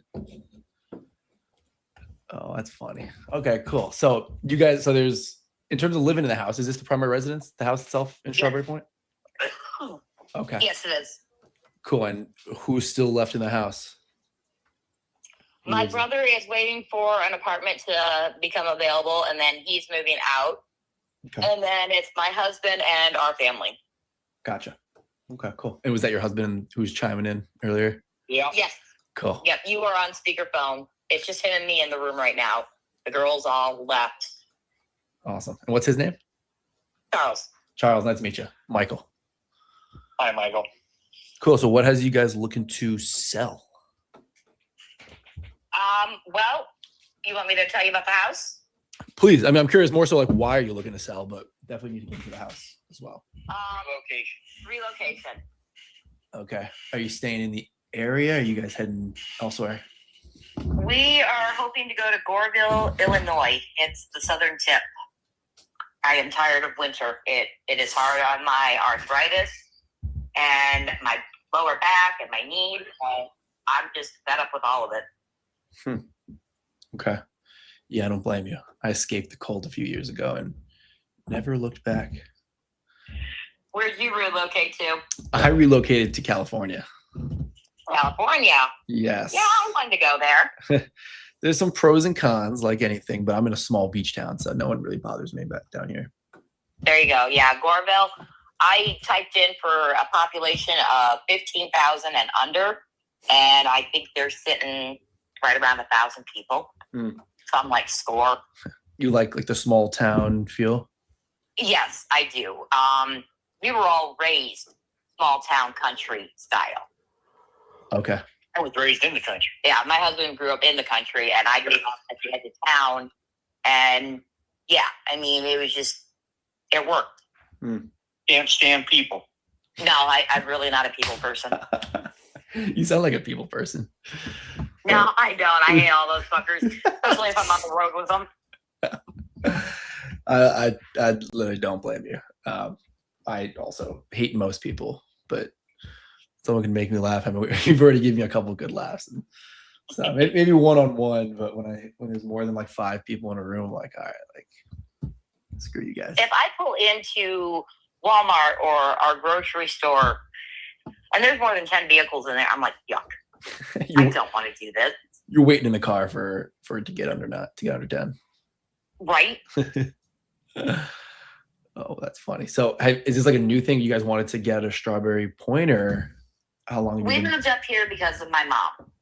Okay. Well, originally we moved up here so I could take care of my dad. And then he passed 5 years ago. And I stayed up here for mom. And then she passed away a month ago today. Oh, I'm sorry.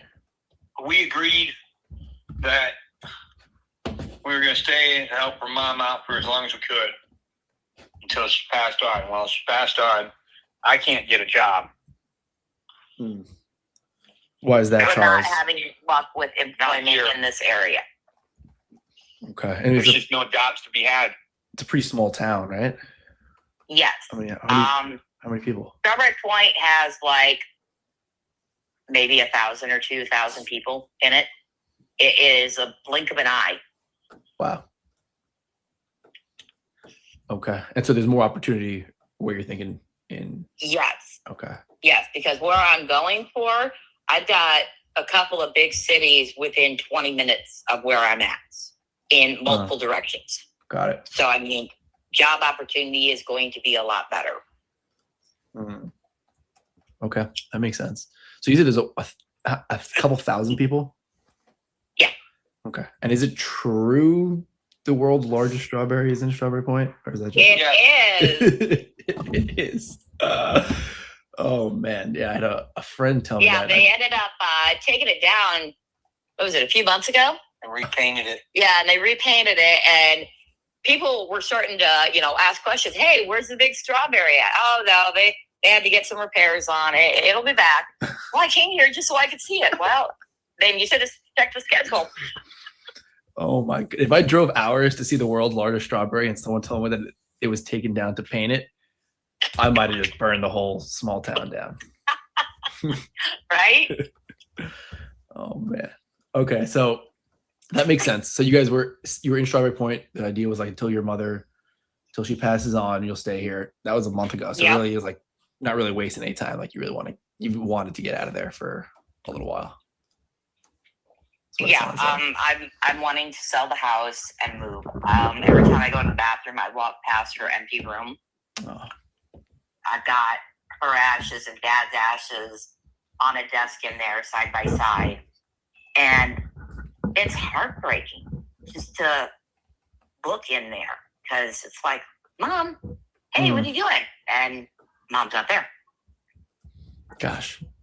I could only imagine. There's just like that mental side of it. Like you're saying, you pass by a room and you're thinking of yourself. There's probably just an element of a fresh start, a new place. You can make new memories in this place, and not that you're going to forget your mom, but just kind of. No, Mom and Dad will come with us on the move. You'll have their ashes right there. I am hauling their asses everywhere. Damn it. There you go. Get the best of both worlds. Fresh start, but you can't forget them when you got the is that an urn that you hold ashes in? Yes. Okay. You got the urn. Going in the car, going on the road trip with you. Yep. So in terms of the house itself, I'm seeing it's a 3-bedroom, 2-bath. Is that right? It's a 1.5 bath. A 1.5 bath. Okay. Got it. The downstairs bathroom just has the sink, a small medicine cabinet, and then it's got the toilet and a cupboard above the toilet. Okay. I am actually seeing photos online. It looks like you had it listed in 2020. That's when we bought it. That's when you bought it. Okay. Yeah, but it looks pretty much the same. That was gonna be my next question. Like, did you guys make any major changes from when you bought it? Painted the bathroom. Okay. Painted the bathroom. I see there's the 1-car detached garage. Yep. Okay. How's the roof? Do you know how old it is? It's in good shape. It's a metal roof, and I don't know when they put it on, but it was put on when my parents purchased this house. It was already on. Okay. And then we're trying to figure out. So our oldest daughter's bedroom ceiling has come down in a couple of different places, just chunks. And my husband looked into the attic to see if there was water damage. He didn't find anything. So I don't know what is the deal with her bedroom ceiling coming down, because it's a metal roof. It shouldn't be leaking. And that's really the only reason I've ever seen ceilings fall down is because of water damage. Yeah. So I don't know. Okay. You guys just haven't had luck finding the root of it. No. Huh. Interesting. And it's just her room. Neither of the other 2 bedrooms or the bathroom or the hallway up there, they're all fine.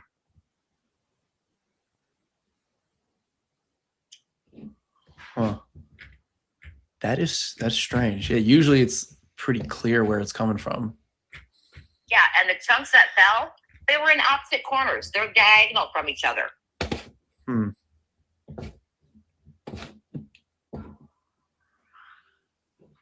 Yeah, I don't get it. I don't understand. But that's the room that my daughter and her son share. And it's not safe if chunks of the ceiling are coming down. Yeah, no. Is it coming down like kind of consistently, or is it like just a couple times here or there? We have had the first chunk, it was a pretty good size one.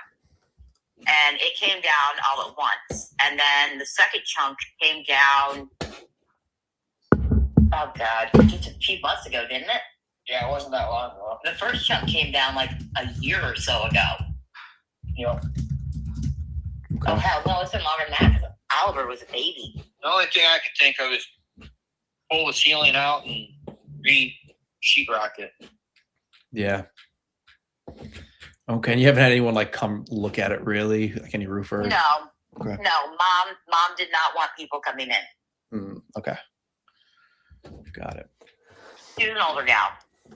Old She's 78 fashioned. when she passed, so yeah, she was done dealing with people. Yeah, I mean, we said we're not people now. If I'm 78, Yeah. I'm dang sure like I don't want anyone walking through my house. No, this woman, she had a hard time talking, but she didn't like talking on the phone, and so she would have me come to her room, and I would talk to whoever she needed me to talk to about whatever was going on with whatever issue she had, whether it was her phone acting up, her TV not working like it's supposed to, appointments at the hospital. I mean, everything. I just did it all for her. Oh, so you've been like a walking translator for the last little while too. Yes. Well, you sound like you were a great daughter. You're everything your mother needed towards the end of her life. I hope she felt that way. She did. I'm sure she did. Whether she knew it consciously or not, I'm sure inside she knew. She felt it. In terms of the heating, It's a furnace. it's a furnace. Do you know how old the furnace is? I do not know how old the furnace or the water heater or the roof is.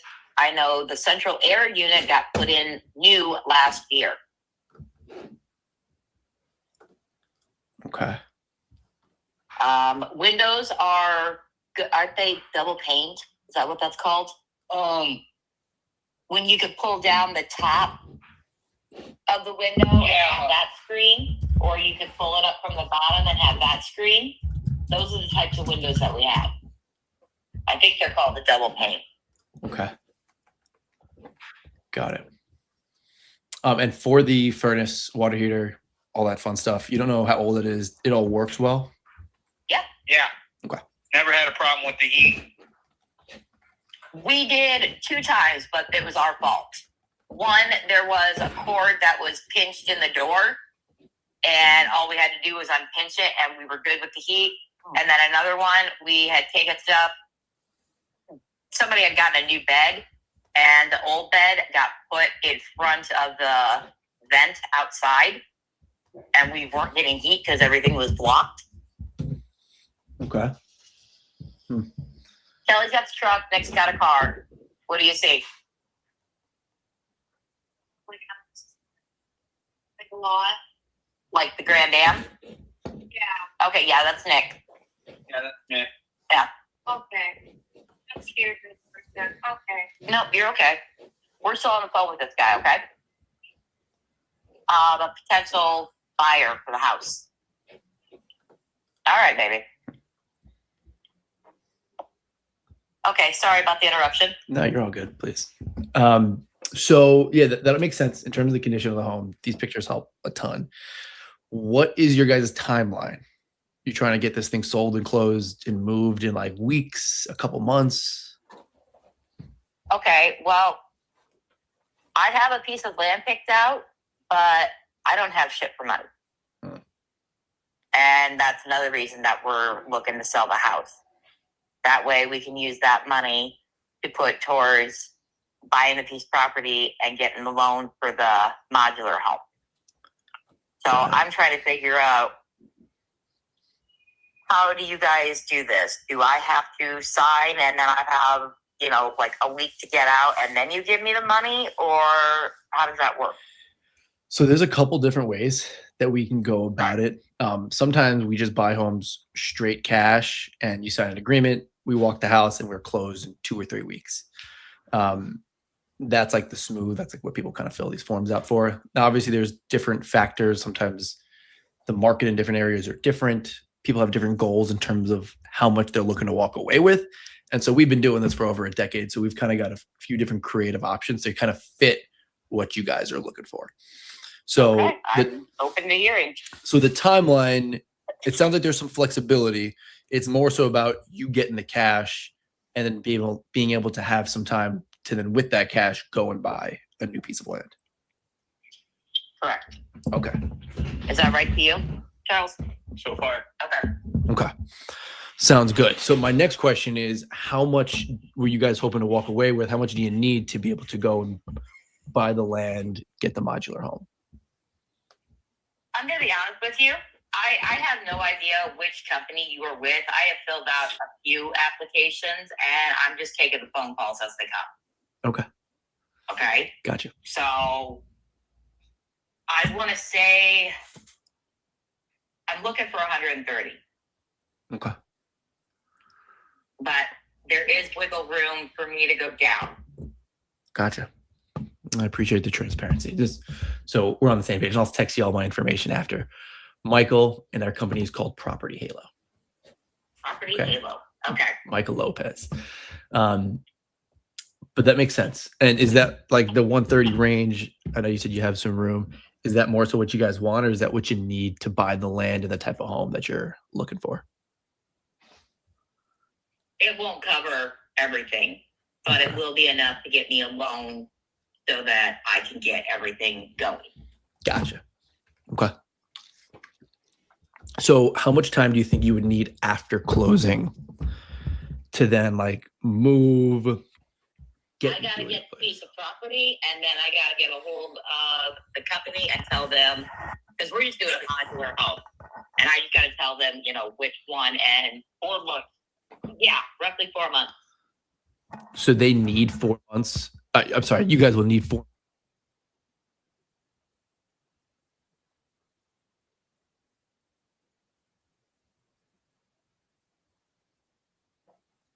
We lost him. Can you hear him, Stratton? Can you hear me, Eli? We can hear you. Mikey's phone died. Done. He's gone. Poor guy. I was really invested in seeing how that ended.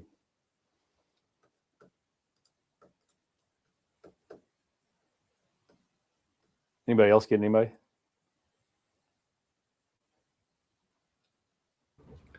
Looks like Stratton might have someone. You got somebody, Strat? Combing his hair. No, bro. It was in the middle of nowhere. I'm just calling through leads, and the guy picked up in the middle of Vermont. Sorry. I don't think we've done one in Vermont. I've never done one in Vermont. Where is Vermont? I was never good at geology. Geography. Geology. This thing is... Jesus, bro.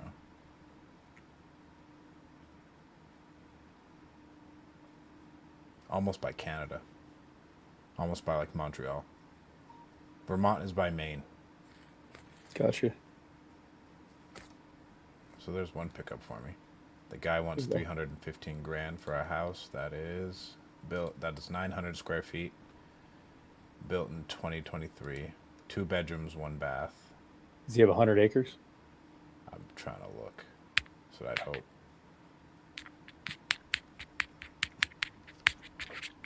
What'd you tell him? He was like, well, I gotta go do something. He's doing some type of job. Doesn't even tell me how many acres it is. Shit, we're doing some type of job too, but we can talk to people. Right. I will say the fucker was breathing hard. Breathing real hard.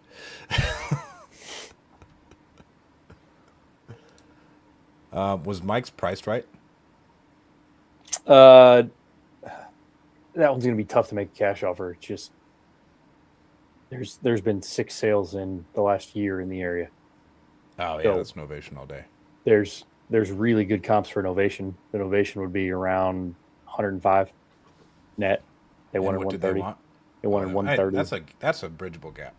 Correct. That's a bridgeable gap. Correct. I think if you're within 100 grand, you're always good. I don't disagree. If you're within 100 grand, you're always good. Anything outside of that, sometimes they're just throwing out retarded numbers. Yeah. And you're still good. But if like someone comes out and they're like, if they're within a $50,000 gap, that gap should be closed. Well, and she shrunk it herself. She goes, "There's wiggle room." Oh yeah, you're gonna be able to make something happen. Yeah, he'll be able to do something with that. This is where he thrives on these ones where there's like a deep family issue that's going on, and he can just dig in. Yeah. You know where he came from, Stratton? Hello, Godric. Can you hear me? This is Stratton. We were talking yesterday about this house down in LA. I'm doing great, my man. How are you?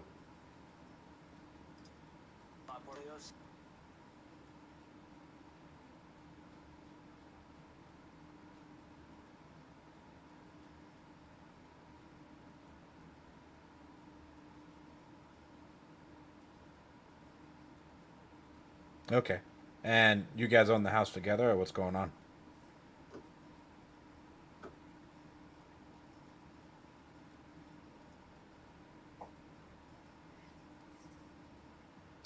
I see.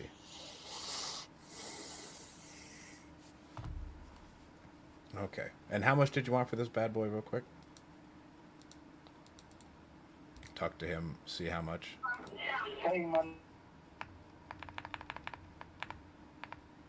Okay, so I'll talk to you in like 45 minutes, probably. All right, sounds good. Bye.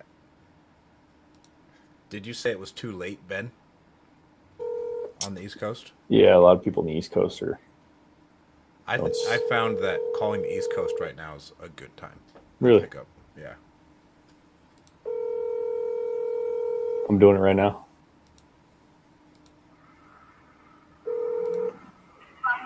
Hey, my name is Gabriel. I will call you right back. He just say, "Hey, mama."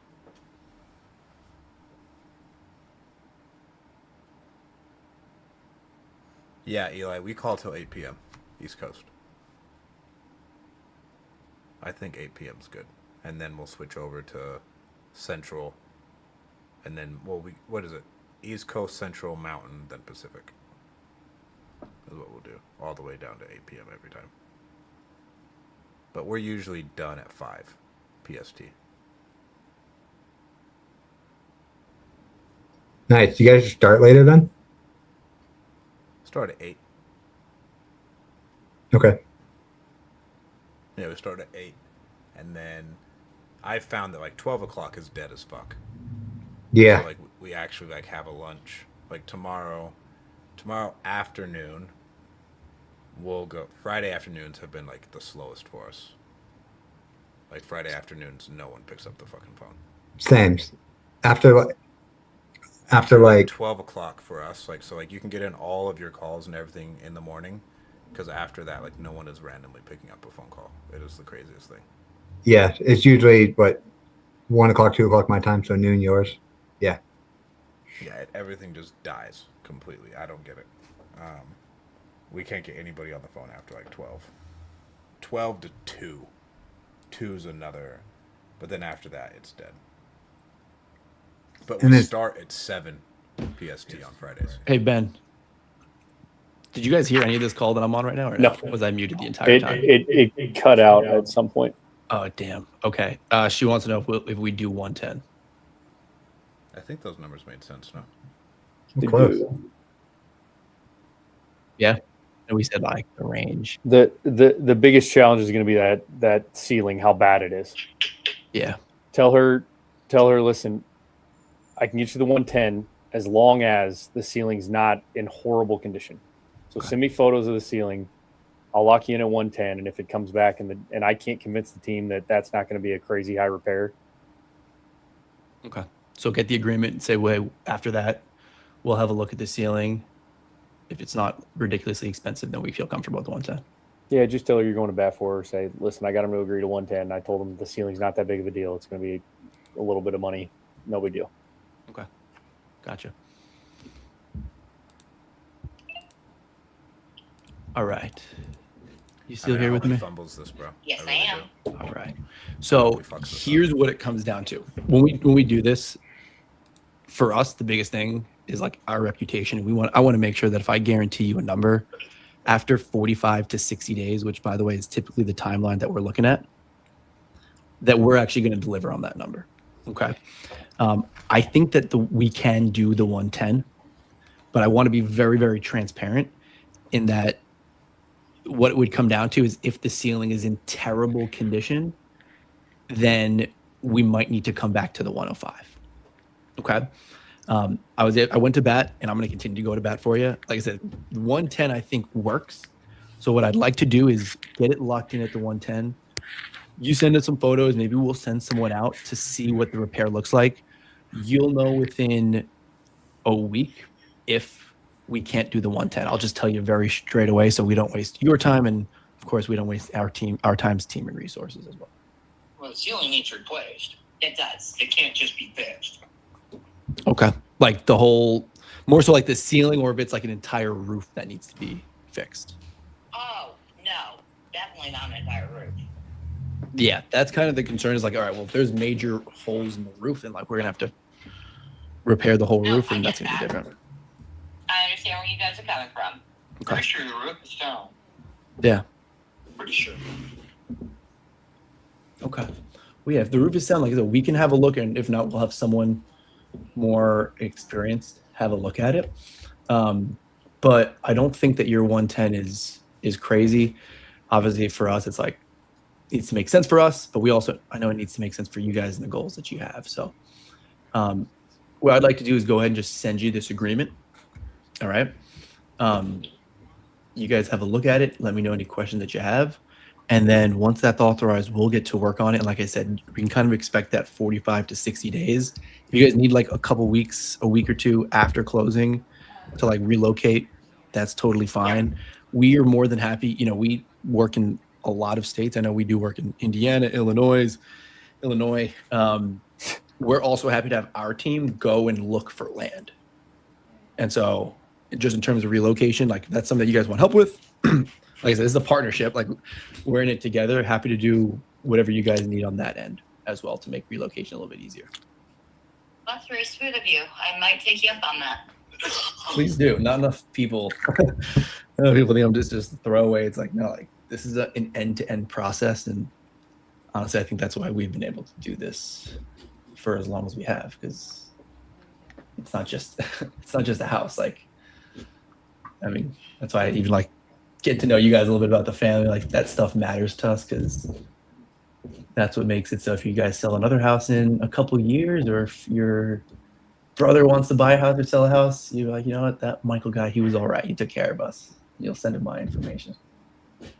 All right. All right. So the email that I have on file is angelmcdowell723@gmail.com. Yep, that's mine. Okay. And Brittany, you are on the deed of the house, correct?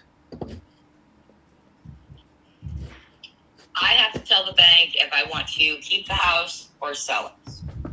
I haven't told them either one yet because the house was in my mom's name, but mom passed. Gotcha. Kelly doesn't want to do anything with the house. Danny doesn't want to do anything with the house, so I'm selling the house. Okay. Gotcha. Did your mom leave a will? Yes. All right. Nice.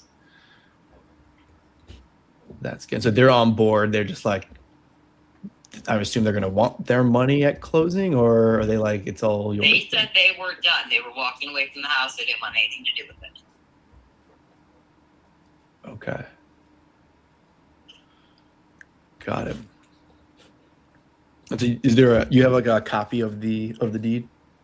I won't need it now, but I think title will need it. Okay. I will talk to the bank and let them know that I'm deciding to sell the house. Cool. yeah, it's stuff that like we can start on our process to figure out. Like I said, look at the ceiling and stuff. We don't need that like day one, but it will be important just as we get closer to like the closing date. That Yeah, I'd rather get the ball rolling. yeah, they like to twiddle their thumbs and take their goddamn sweet time on things. So I trust me, I know. Fortunately, way too much. And you guys have a copy of the will as well. what now? Do you have a copy of the will as well? I will have to ask my brother about that. Okay. So give you a little bit of homework. If you can find those two things, that will be important. Just as, like I said, the process There's starts. nothing about the house in the will.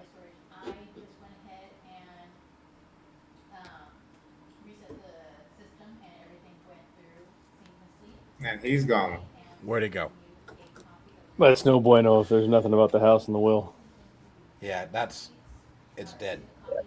Oh, they asked me if I wanted to take over the payments because I'm on the account with my mom, or if I wanted to sell the house. And I told them I needed time to think about it.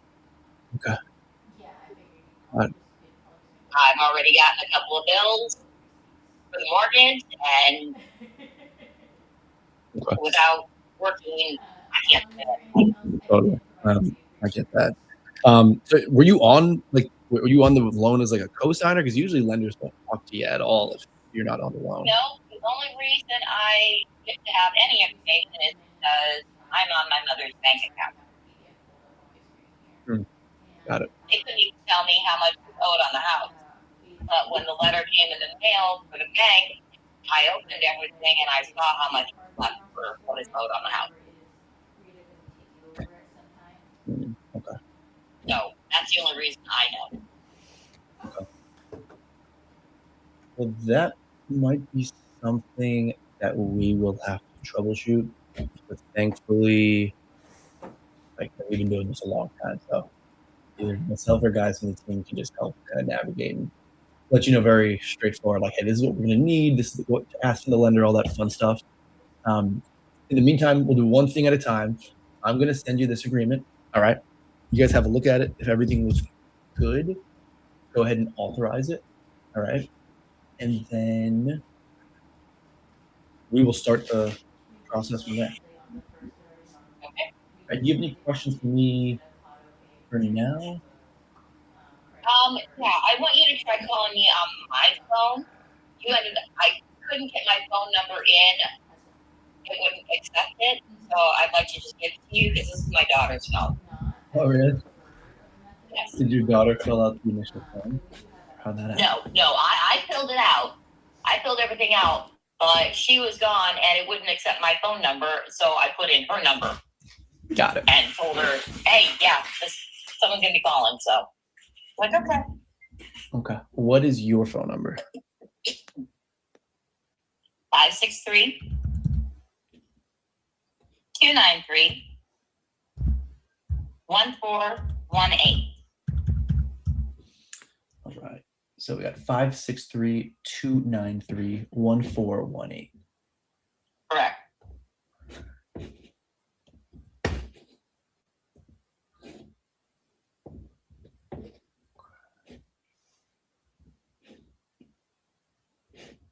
Perfect.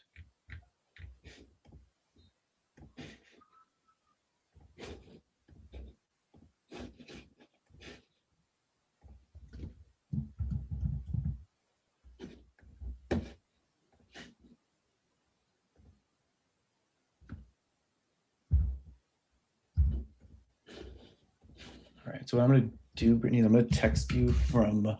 So this number is actually my cell phone number. I sometimes go back and forth just based off of where I'm at. I'm going to send you a number from like my personal company number, just so everything is like logged. And if I need someone else on my team who's a little bit more experienced when it comes to the lenders to like reach out to you, they can just come in and just text you from that number. Okay. Okay. I want to send you this agreement while I got you here because sometimes there's issues. People are like, oh, it said it sent, but it didn't send, and all this stuff. So just give me one more minute. No, here. you're fine. My phone actually went off, and I was checking to see if it was you. Okay. Oh yeah, I need to text you before we hop off also, so you can save my number.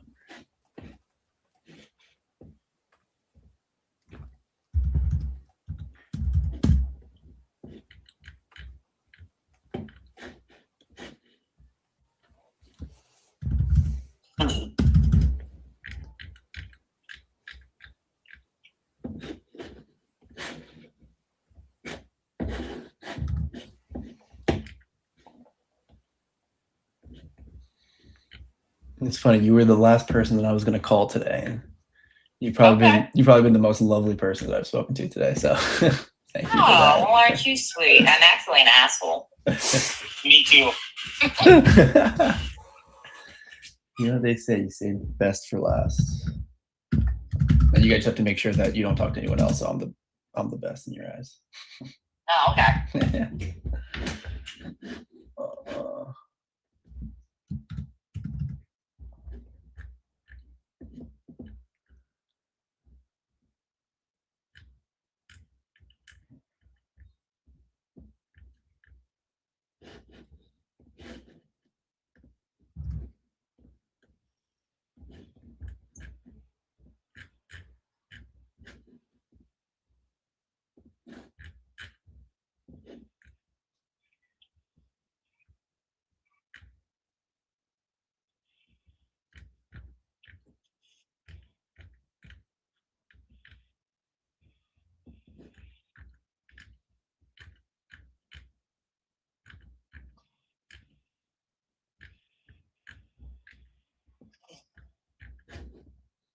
Cool.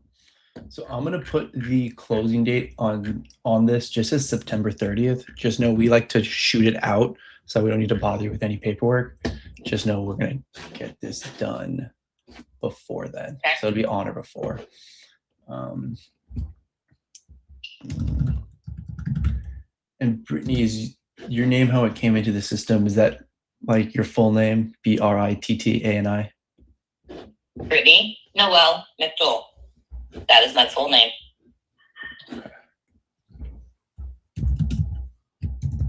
Better spell it for him. Do you need me to spell everything? I think I got it here. McDowell. Yep. Cool. Better come on, spell Noel. I don't know if you put that or not.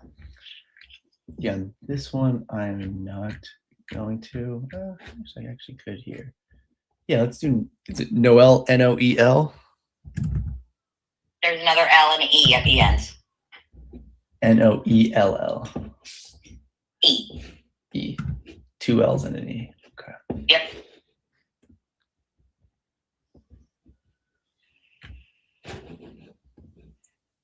It's French.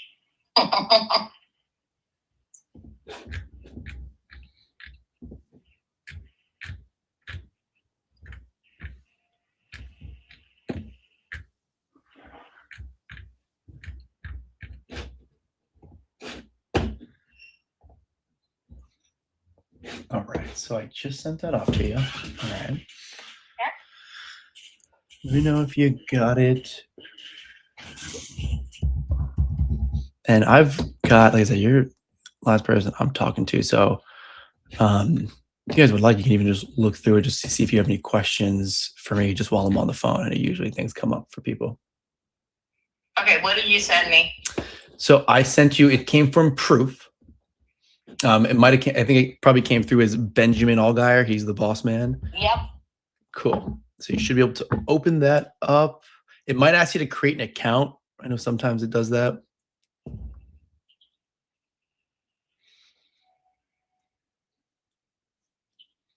All right, sign up to get started.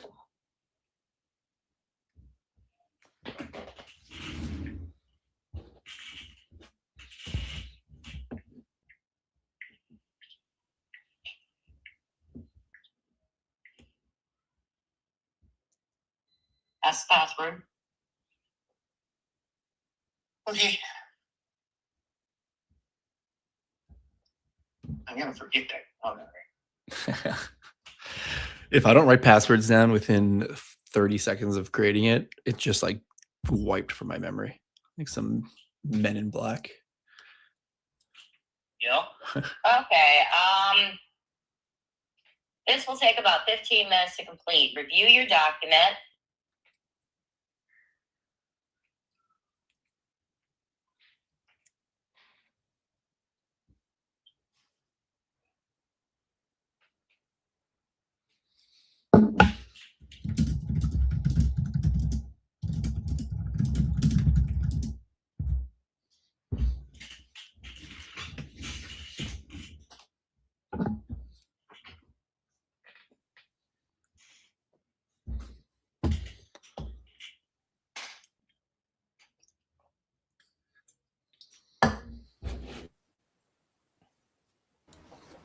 I know I don't have Eli's. anyone. That was a smooth. Get them to sign the paperwork with you there. We always want to go over the paperwork with them there. For sure. I think RJ Bates is a liar by sending people just documents to sign. If like it's a close and it's not a offer given, you might as well get it signed right then and there. Agree. You calling RJ out on our live? I call him out all the time. That's like the one thing I have an issue with.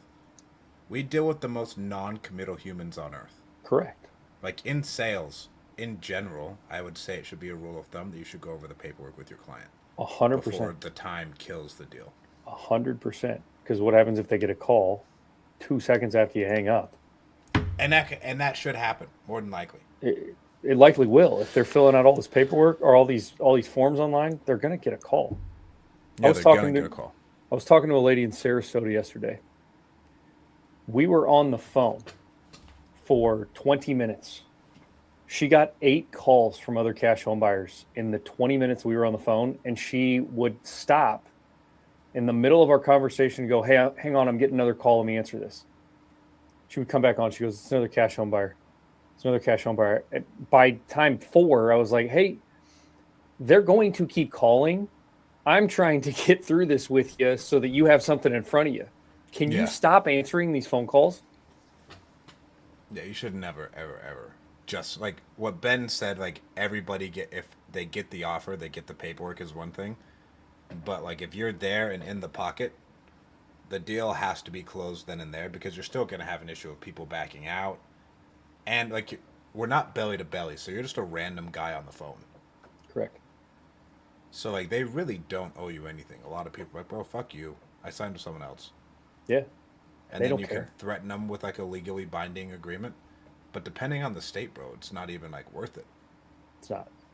Like unless you know you have a fucking home run, it's not. And if you're doing nationwide, it's really not worth it if they back out. Unless you have a buyer lined up because like you're at a 50-50 shot of that thing getting sold anyways. Mm-hmm. Yeah, in Ohio, I know for a fact Ohio is a pain in the ass to on the like memo side. Investor side. Yeah, and on the memo side, it's miserable. Half the counties won't even file them. Like you can take them to the counties, they'll laugh at you if you try to bring one there. In Utah, I can only file, not Utah, in California, I can only file a Liz Pennant, so I have to pay $2,500. Yeah, no thank you. And I have to sue them, and then if they want to challenge it, they can sue me back. Not worth it. Yeah, depending on what it is. One of my friends ripped $100K this year off of the Liz Pennants. Really? Yeah.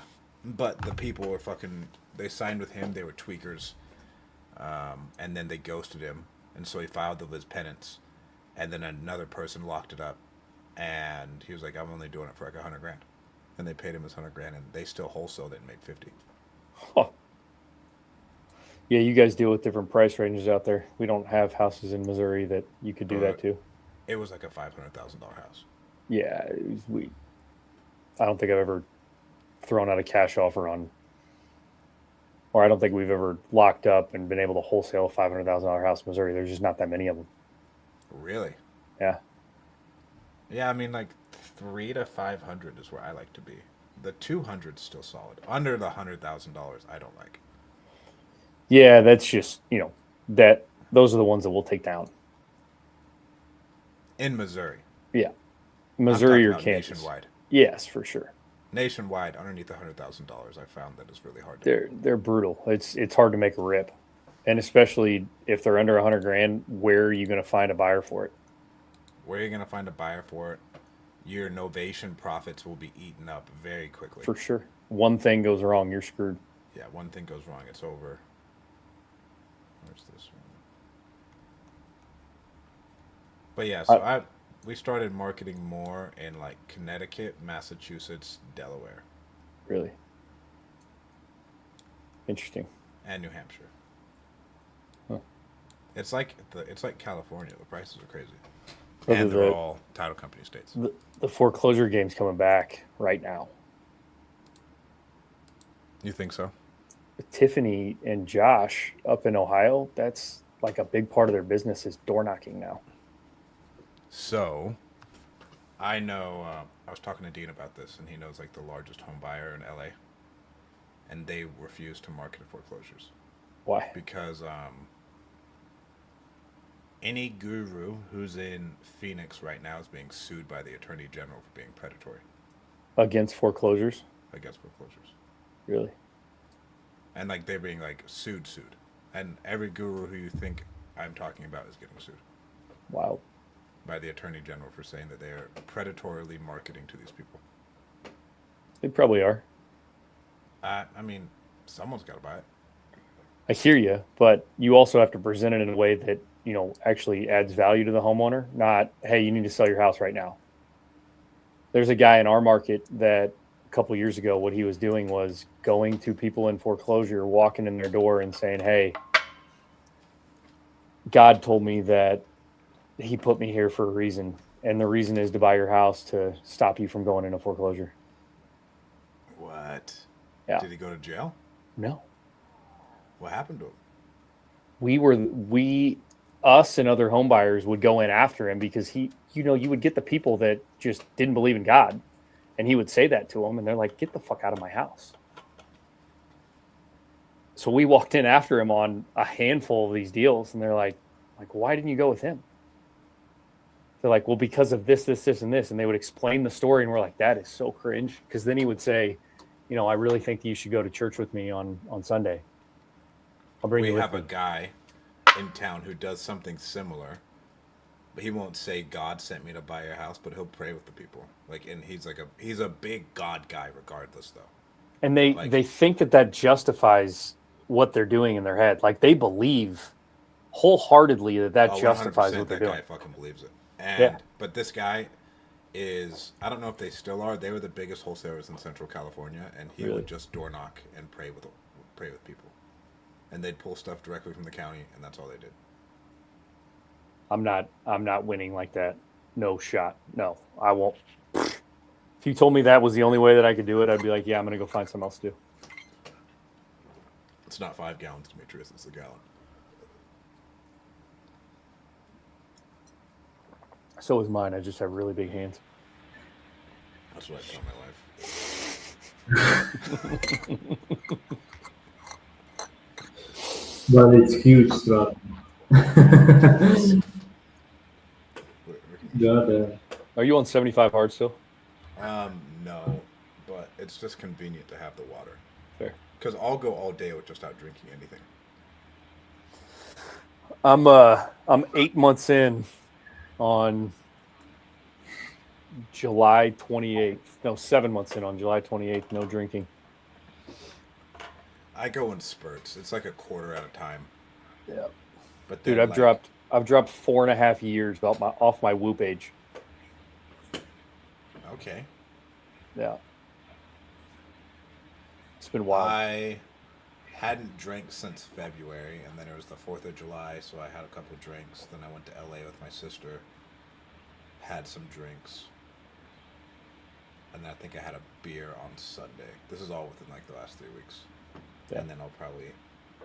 There's no it is football season, and it's it is, dude. Season. And I got to go. I got Chiefs season tickets, and I'm going to be at every freaking game. That's the way. And bro, we're going to go to a Tennessee-Alabama game this year. Oh God, that'll be fun. So like that, there should be some drinks there. Who's your team in NFL? I don't really have one. Kalani's whole family's Niners fans. Okay. Is Eli frozen? Your Eli is, yes. Yeah. but I don't really have an NFL team. I love college football. So like I'm a Utah fan and like a Fresno State fan. You're not even a fan of the team that you went to. Didn't you go to the combine for Seattle? Combine. I went to minicamp for Seattle, but they cut me. Okay. So you're not a fan of the team that cut you? No. Oh. They cut me. I hear you, but they still gave you a shot. They were my team though because of the Legion of Boom. Got But it. they cut me. Yeah. So, no forgiveness. Fair. Hold that grudge to your deathbed. All right, we have to run this back in 2 weeks, Demetrius. Mike, did you get the contract signed? Walking her through the contract right now. She's reading through it. I was hoping you guys wouldn't run away before she signs it, but No. Ben, you take what? Venmo, Zelle, Bitcoin? Easy money, easy money. All right, 2 weeks from today, we're for sure running it back. Eli's frozen for some reason. What's the date on that? Am I? All right, get this out of here. Brother, I'm on a golf trip. I leave the 6th for a golf trip. Where are we Does your going? guys' boss even fucking work, or does he just golf and talk about golf? You just No, golf. I talk way more about golf than I actually golf. What does indemnify mean? A quick, easy line for everyone when I get here, and like when I'm about to sign the paperwork, I always just say, okay, our clients want to handle this one of 3 ways. They want me to give them the gist of it, read it to them line by line, or just tell them where to sign. Which one do you think you are? It's good. That's a good one. I like that. And majority of people are going to say, just give me the gist of it. Yeah. That's a good one. And then even the line by line thing, you're still just giving them the gist of it. I like that. All right, but Mike, I'm not going anywhere. I want to see it through to the finish. By the way, Strat's convinced he's going to choke it at the 1 yard line. You never know. by the way, Stratton, that I already mentioned this for Ben, and he attracted First One Realtor. We finally tried to make the screening of our leads and try to move retail, like people who mostly or better fit for retail MLS listing rather than investing. We put them under listing categories. So right now we have leads for realtors. In case that you know some good realtors, you can tell them that they can go and test the leads right now. I know a bunch of realtors here in town. I know like the biggest realtor teams out here. Yeah, Eli, you're frozen. Take a percentage of their profit. I'll take 90%. No big deal. No big deal. We got Eli Madden, did you get anything, bro? I just had a guy who was hell bent on going to eat his dinner instead of having a conversation about his house. Those things happen. Those things happen. Man, I got 2 pickups. I went pretty over today. I had one decent conversation. Did you have any decent ones, Ben? I've been texting back and forth with a lady that I called, and she messaged me, said I need to sell ASAP. I'm getting ready to have a baby. And then I still personally don't call anybody with an Indian name. It's company policy. Fair. You have your policies, I have mine. Ben doesn't call Jewish people and Middle Eastern people. That's what he told me. I just don't remember saying that, but there's a chance that in some timeline, the different version of me said that. This was like last week on a live. I think there's evidence. I also don't negotiate with terrorists, and I'm sitting here talking to you.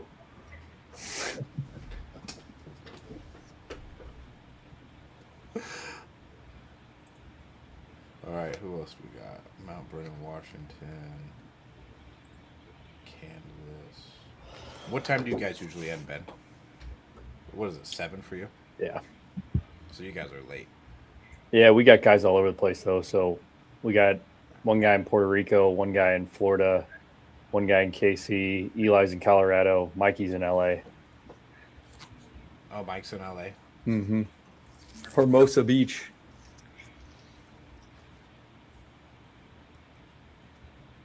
Yeah. He's a New York guy that moved to L.A. New York. These New Yorkers are aggressive. Oh, he's very aggressive. Don't piss him off. Yeah, these New Yorkers are out of hand. He came and stayed in Kansas City, and my wife was asking him, she's like, what do you want for dinner? And he told her what she wanted. And she goes, yeah, we don't have that. He's like, listen, you asked me what I wanted. This is what I want. You better go to the store and get it. Wife's like, that guy's a killer. He's really good at negotiating. I'm like, well, he's not going anywhere. Jeez, Mike, you cucked Ben in front of his own wife. He actually made us sleep in the guest bed. He took the master.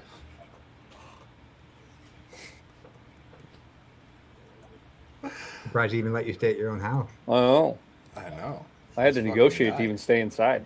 He's like, there's a shed out back. I know. We'll sleep out there. Eli, can you talk? I can't hear you or see you, bro. Yeah, I don't know what's going on with my camera.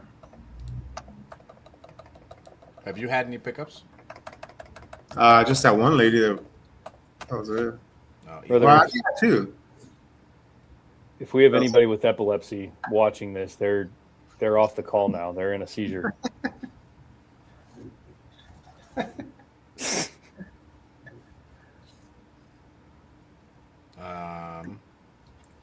Rich says hi on Ben's Instagram. Eli has to go. Who said hi? Eli. Rich Wonders. Oh. I messaged him. I texted him. Did he never text you back? From when I put you in the group chat? Yeah. Unreal. Just try again. Okay. Let's try again. He's a good guy. He seems like a busy man. He's a busy man, but he's a great dude. I can't imagine having 3 kids as young as... Does he have 3? I think he has 5 kids. Oh, my God. Good Lord. Yeah, 3 of them are really young. I couldn't do that. I got to start soon. I'll have 6, under 6. I'm working on it. Peptides, bro. What's crazy is that proof asks people these multiple choice questions, and a lot of times they just don't know the answer. So it's asking them what year their some kind of car was that they owned. Yeah, it's verifying that they are the right person, so we don't go through the same thing we did with Stratton. Oh, too soon. Did we own a 98 Chevy Cavalier? Too soon. Yeah, sure. That red one, right? Yeah. Okay. Well, too soon. Still don't have my money, by the way. Oh, are you still locked out? Dude. I thought they said to be the middle of July, you were supposed to be open back I got up. a notification at the beginning of July saying that they wanted more time. For what? I don't know. Is there a significant amount of funds in that account? There's a decent amount of funds for me in those accounts, yes. Sorry, Zeno. Yeah, this month has not been pleasurable. At all. No. Hope it should be over by the end of the month. That's good. We'll see. If you do not bank with Wells Fargo, you should get a new bank. Yeah, we don't. Your boy's name's Zeno, right? Yeah. We inherited a cat at our land named Xena. You inherited a cat? Yeah, we bought this house and moved the land, and they said, hey, we're moving into an RV. We can't really take the barn cats with us. Can you guys just keep them? The cats live in. Keeps mice out of them. Oh, it's fantastic. They keep mice. They kill snakes. It's wild. These things are aggressive. They'll just like bring them to the front porch and drop them on the front porch. I'm like, dude, I don't need a snake on the front porch. Can you get that out of here? I'm going to look into this proof signing. It sounds like it's a little bit more friction, though. It's a little bit more friction, but we made a video that we just send to homeowners and they walk through the video while they're doing it. But it prevents those situations that we just had. You're not wrong, bro. Well, these guys, the hard part is they may just not have any right to sell the house if it doesn't go through a probate. And then if the bank Correct. wants it. We have one in Bakersfield right now to where we've had to get an extension 4 different times. Woof. With the fucking county of Kern. And the bank is like, this is your last extension. Anything after this, we're just going to take the house. And That's the not county fun. of Kern doesn't give a fuck. What do you set to make on it? I have like 12 in it that we've had to front the guy. Yeah, that would suck to lose. Yeah, and then we should make like 27 on it. Nice. So it'll be a hefty swing. Yeah, that's a lot of cash coming back. Yeah. We just closed our biggest real estate bees deal out in Ripley, Tennessee, with a bunch of cash that we had to put out up front. Novation? Mm-hmm. How much? We guaranteed them 90, listed it for 155, and got 155. I think the check was 43,000. Yeah. There you go. Yeah. Our biggest one with them was all together 150. See, those are nice. But we got 50 because we brought in it was that note that we bought. Ah, gotcha. So I brought in someone who actually knew what the fuck he was doing. Fair. Yeah, those are tough. We made 50 on it. Still not really good. Yeah, for sure. Really that was a real estate bees lead? Hmm? Nice. And that was earlier this year. There you go, Demetrius. I just want to understand how we can find more like this. Right. We had another one. Well, the guy that was fake, that was a 50 piece. Dude, that was a big one. That one was a fucking big one. Yeah. And you would have sold it for more if you didn't sell it to me. Yeah. But I'm kind of wishing you would have sold it to somebody else. Everything works out for a reason, though, because it would have been a pain in my ass if it wasn't you. Mm-hmm. Oh, yeah, dude. God. That would have been a nightmare. Yeah. But that's happened to multiple people lately. Yeah. I've talked to a couple of people about it. And this, how does the title company mess that up? Especially when they talk to, 3 of their attorneys? Yeah. I still haven't heard back from the Mississippi title company. Really? You called them, left a message, and told them what happened, and they just never responded? They called me back, and I was like, hey, like, this is like what we're seeing. They're like, okay. Didn't care? I don't know. Well, they're probably trying to avoid a title claim, so until somebody else brings it up that this is fraudulent, they're probably like, well, no one's really asking us for anything. Why would we say anything? But if their underwriter finds out that they knew about it and somebody brings it up 6 months from now, they're going to be in hot water. it is, I mean, maybe they are. It's in a fucking small ass town in Mississippi. That's fair. But if it's an older public deal, oh man, that's not going to work. That's a good novation though. 48. We have one. I'm waiting to get an offer back. That should be close to that today. Nice. I like these novations. They're just better for the sellers too. A lot of the times. For the people who we serve, yeah. If I'm in a metro, I want to do cash. Correct. If I'm in a metro, I really like doing cash. It's just so much easier. I agree. Yeah. It's tough when you're competing against, 15 other people though. Yeah, but then cash. You know what's happening in Missouri on August 28th? How are they supposed to enforce that? It's the stupidest thing ever. What do you mean? How they're going to make you send the seller something 14 days before you go into an agreement? Yeah. How does that work? What if I just met you? I have to fucking send you something, then we can sign paperwork? Yep. What if I double close it? Then what? Nothing. Yeah, so they can fuck off. There's a lot of people really pissed off about it. There's a guy in our market that knows. We've done some deals with him too on his personal rentals, but the Speaker of the House from Missouri, he's a member at our golf course, and this other guy who owns the biggest buying operation in Kansas City went to him and said, we need to get this outlawed. And he did it because he was having an issue with a bunch of like wholesalers lying to homeowners, locking them up, and they were getting the deals. He couldn't get them. And then they would just go back to him and drop price close to closing. And he's like, well, I need to get more deals. So how do I get rid of the wholesalers? Well, I make sure that they're not able to do that.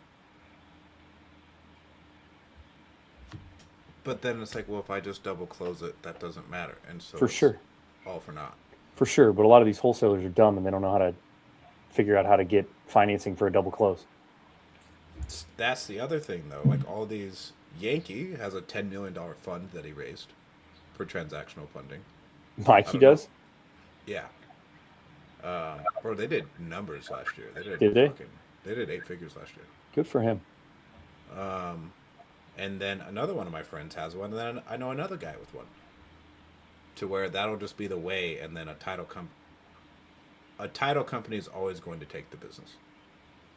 Yeah. And so, like, you did nothing, essentially. He just pissed off a lot of people. Well, he pissed off a lot of people, but he just cost all the homeowners essentially 1.5 points on all of their transactions. Because I'm just going to bake my 1.5 into it. Exactly. And every wholesaler will bake their 1.5 into it, and so here well, we are. The smart ones will. They have to send a letter to a homeowner saying that they'll wholesale the house, even though they don't know the homeowner. Mm-hmm. Well, their initial conversation, they can't sign a contract until they've presented them that letter.